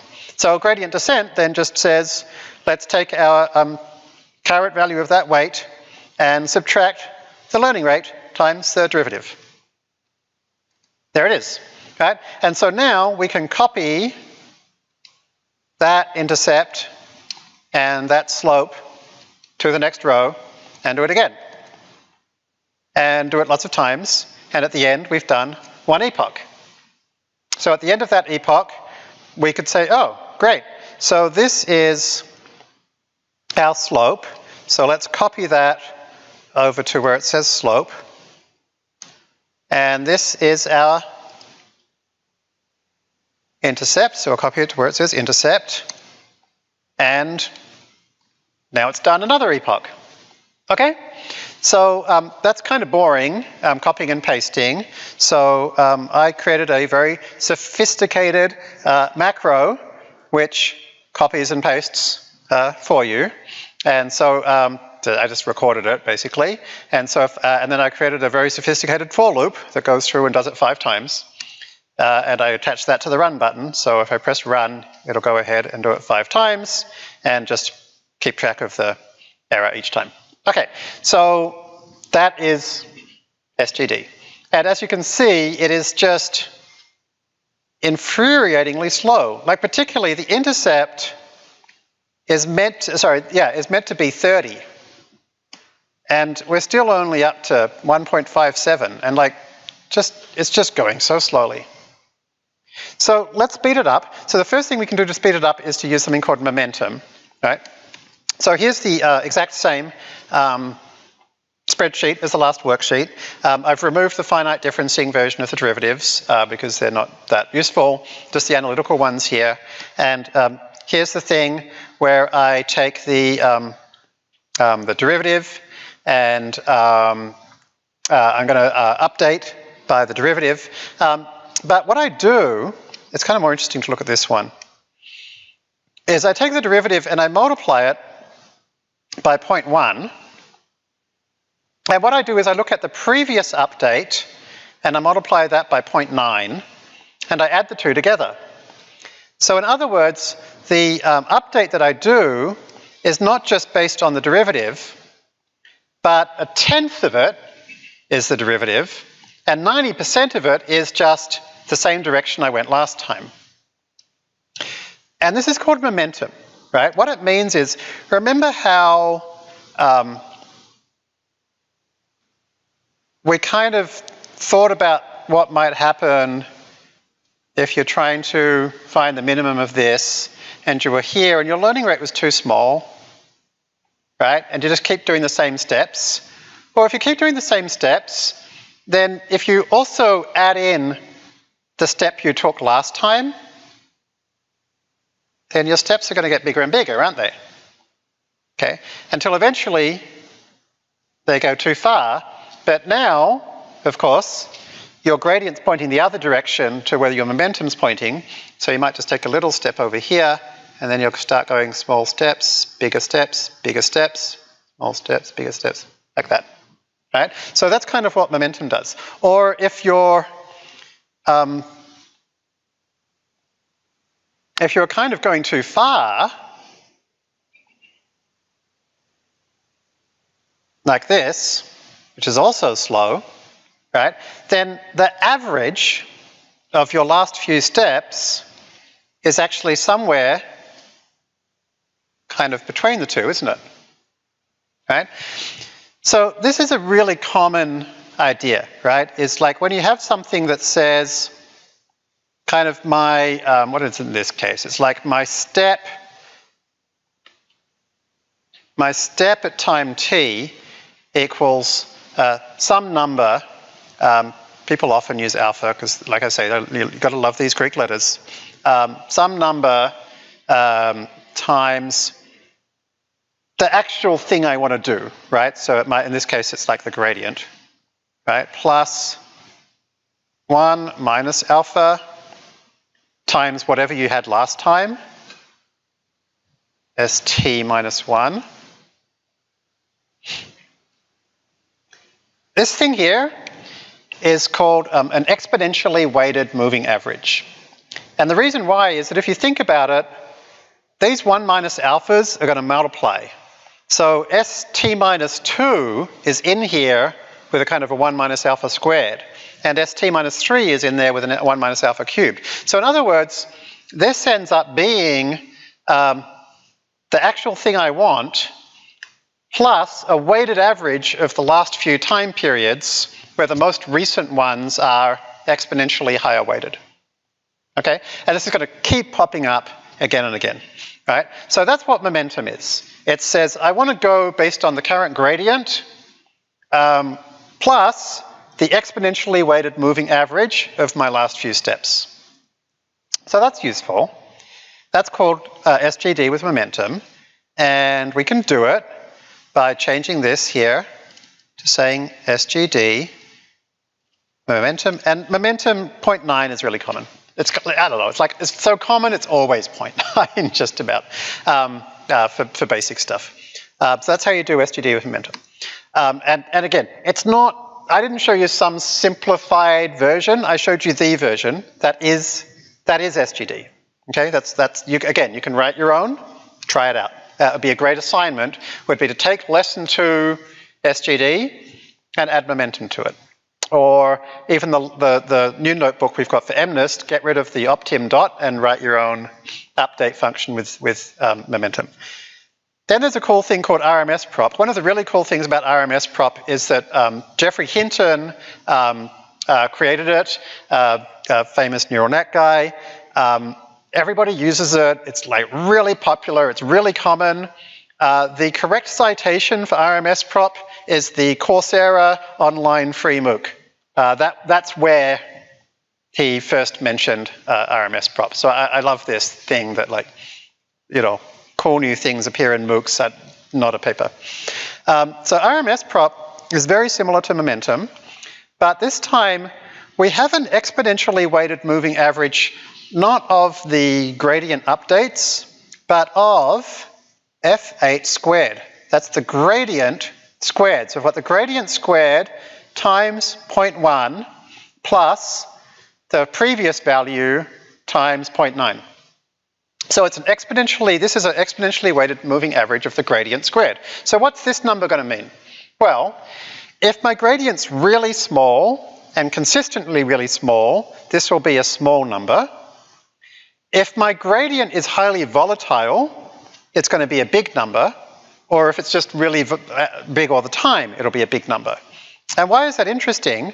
Because when we do our update this time, we say weight minus learning rate times gradient divided by the square root of this.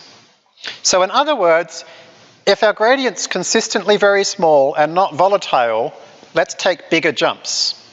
And that's kind of what we want, right? When we watched how the intercept moved so damn slowly, but it's like, obviously you need to just go faster.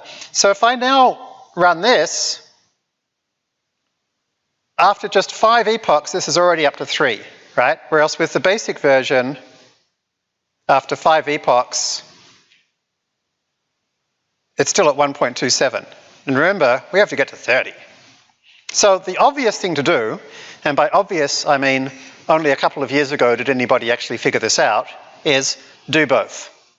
Right? So, and that's called ATOM.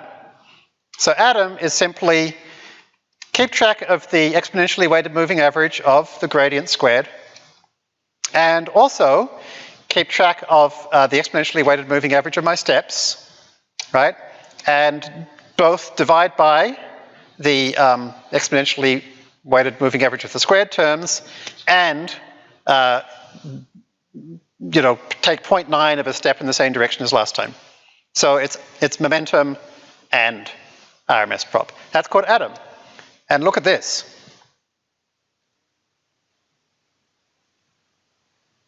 Okay, 5 steps, we're at 25. Okay, so these optimizers, people call them dynamic learning rates. A lot of people have the misunderstanding that you don't have to set a learning rate. Of course you do, right? It's just like trying to identify parameters that need to move faster, or are consistently going in the same direction. It doesn't mean you don't need learning rates. We still have a learning rate, okay? And in fact, if I run this again, currently my error, no, just do it again. So we're trying to get to 30,2. So if I run it again,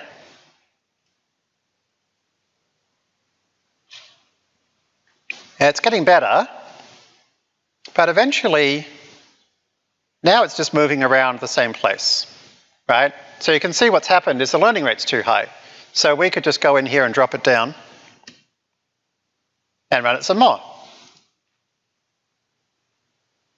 Getting pretty close now, right? So you can see how you still need learning rate annealing even with ATOM.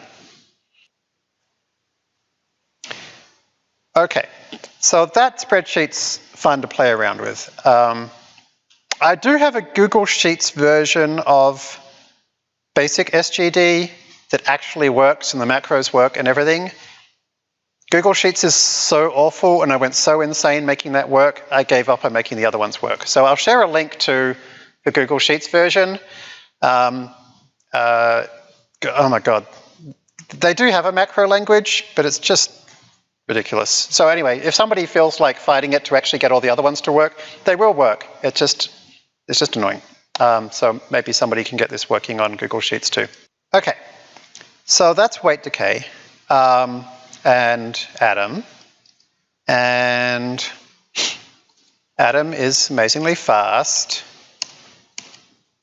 And let's go back to this one. But we don't tend to use optim.whatever and create the optimizer ourselves and all that stuff, because instead we tend to use Learner. But Learner's just doing those things for you, right? Again, there's no magic, right? So if you create a Learner, you say, here's my data bunch, here's my PyTorch nn.module instance, here's my loss function, and here are my metrics. Remember, the metrics are just stuff to print out, That's it, right? Then you just get a few nice things, like learn.lrfind starts working and it starts recording this. And you can say fit one cycle instead of just fit. But like these things really help a lot. Like by using the learning rate finder, I found a good learning rate. And then like look at this, my loss here, 0.13. Here I wasn't getting much beneath 0.5. Right? So these tweaks make huge differences, not tiny differences. And this is still just one epoch. Now, what does fit one cycle do? What does it really do? This is what it really does. Right? And we've seen this chart on the left before. Just to remind you, this is plotting the learning rate per batch.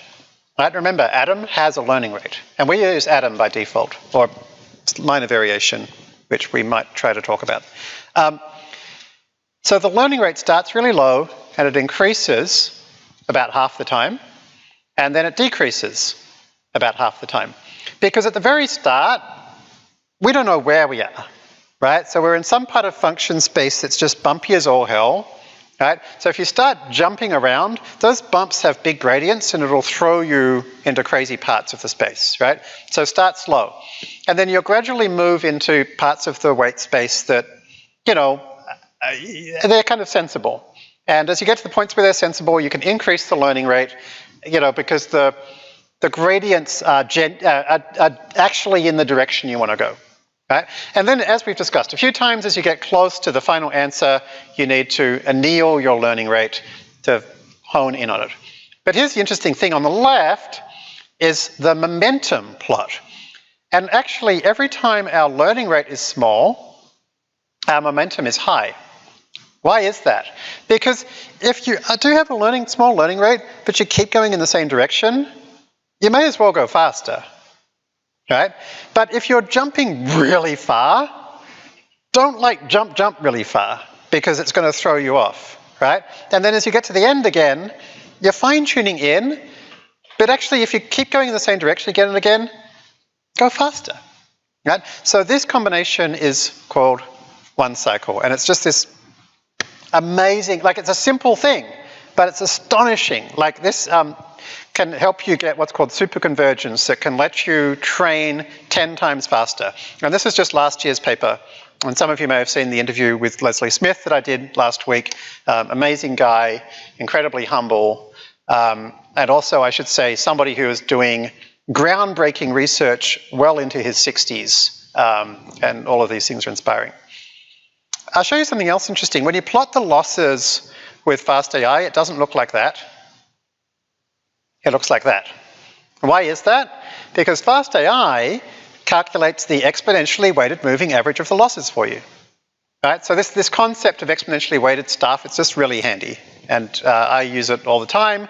And one of the things is to make it easier to read these charts. Okay? It does mean that these charts from FastAI might be kind of an epoch or two, a batch or two behind where they should be. You know, there's that slight downside when you use an exponentially weighted moving average is you've got a little bit of history in there as well, but it can make it much easier to see what's going on.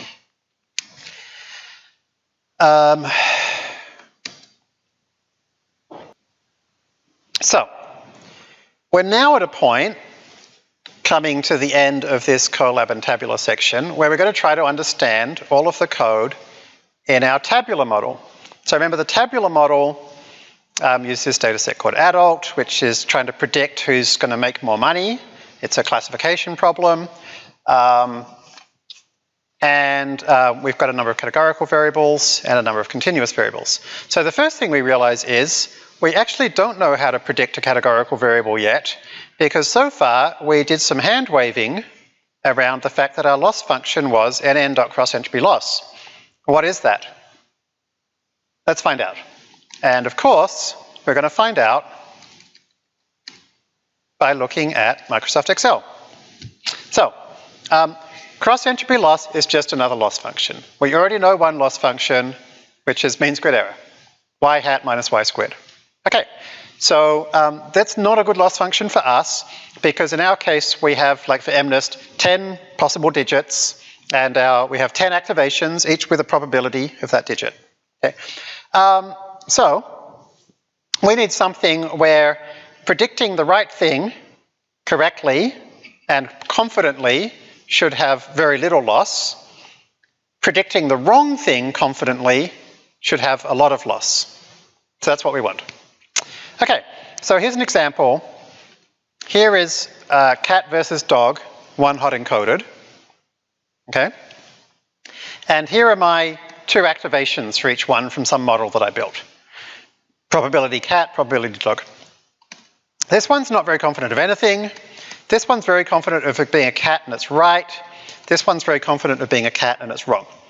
So we want a loss that for this one should be a moderate loss, because not predicting anything confidently is not really what we want. So here's a 0.3. This thing's predicting the correct thing very confidently, so 0.01. This thing's predicting the wrong thing very confidently, so 1. So how do we do that? This is the cross-entropy loss, and it is equal to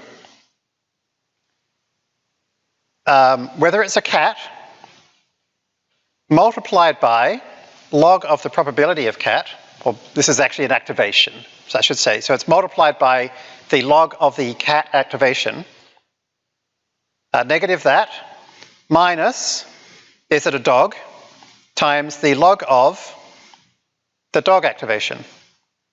And that's it. Okay, so in other words, it's the sum of all of your one hot encoded variables times all of your activations. So interestingly, these ones here are exactly the same numbers as these ones here, but I've written it differently. I've written it with an if function, because it's exactly because the zeros don't actually add anything, right? So actually it's exactly the same as saying, if it's a cat, then take the log of cattiness, and if it's a dog, yeah, so otherwise, take the log of 1 minus cattiness, in other words, the log of dogginess. So the sum of the one hot encoded times the activations is the same as an if function, which if you think about it, it's actually, because this is just a matrix multiply, this is, we now know from our embedding discussion, that's the same as an index lookup. So you can also, to do cross-entropy, you can also just look up the log of the activation for the correct answer. Now that's only going to work if these rows add up to 1. And this is one reason that you can get screwy cross-entropy numbers, is that's why I said you press the wrong button. If they don't add up to 1, you've got a trouble. So how do you make sure that they add up to 1?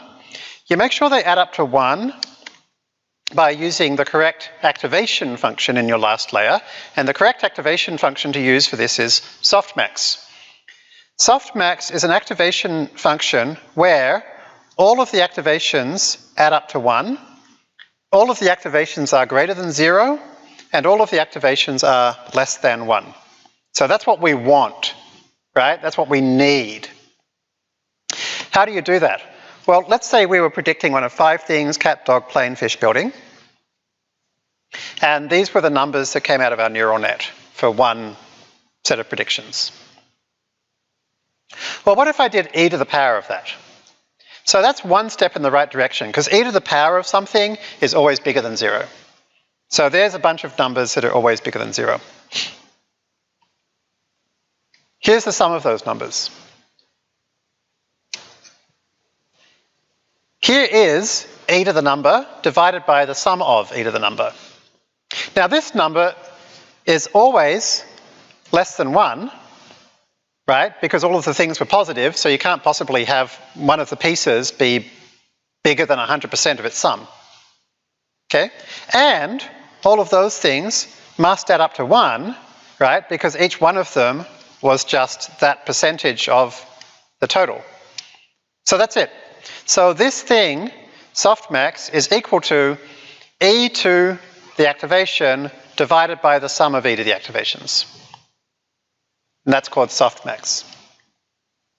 And so when we're doing single label multi-class classification, You generally want softmax as your activation function, and you generally want cross-entropy as your loss.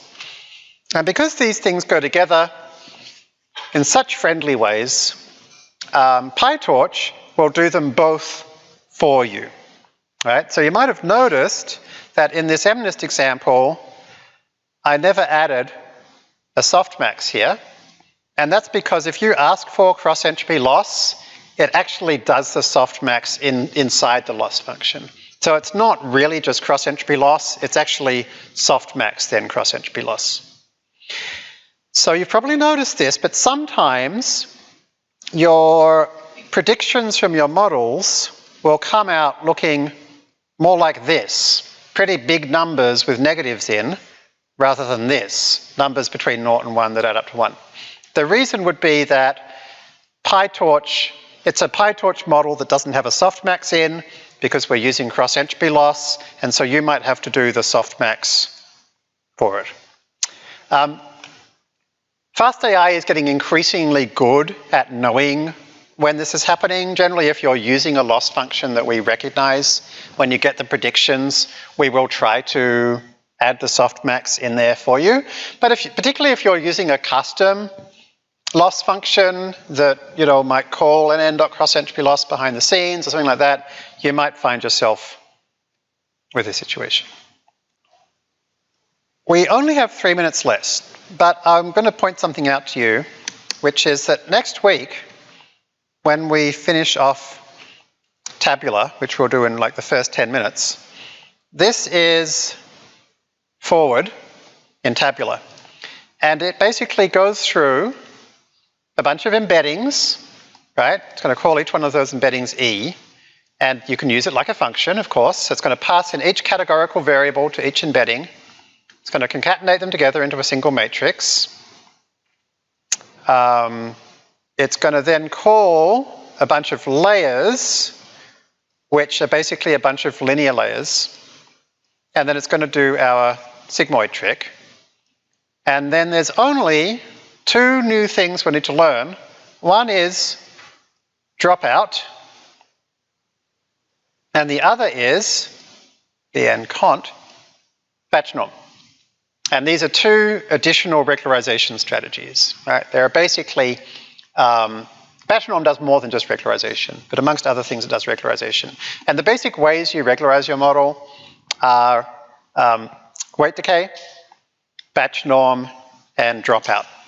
Okay, and then you can also avoid overfitting using something called data augmentation. So batch norm and dropout we're going to touch on at the start of next week. And we're also going to look at data augmentation, and then we're also going to look at what convolutions are, and we're going to learn some new computer vision architectures and some new computer vision applications. But basically, we're very nearly there. You already know how the entirety of collab.py, fastai.collab works. You know why it's there and what it does, and you're very close to knowing what the entirety of tabular model does. And this tabular model is actually the one that if you run it on Rossmann, you'll get the same answer that I showed you in that paper. You'll get that second place result. In fact, even a little bit better. I'll show you next week, if I remember, how I actually ran some additional experiments where I figured out some minor tweaks that can do even slightly better than that. So yeah, we'll see you next week. Thanks very much and enjoy the smoke outside.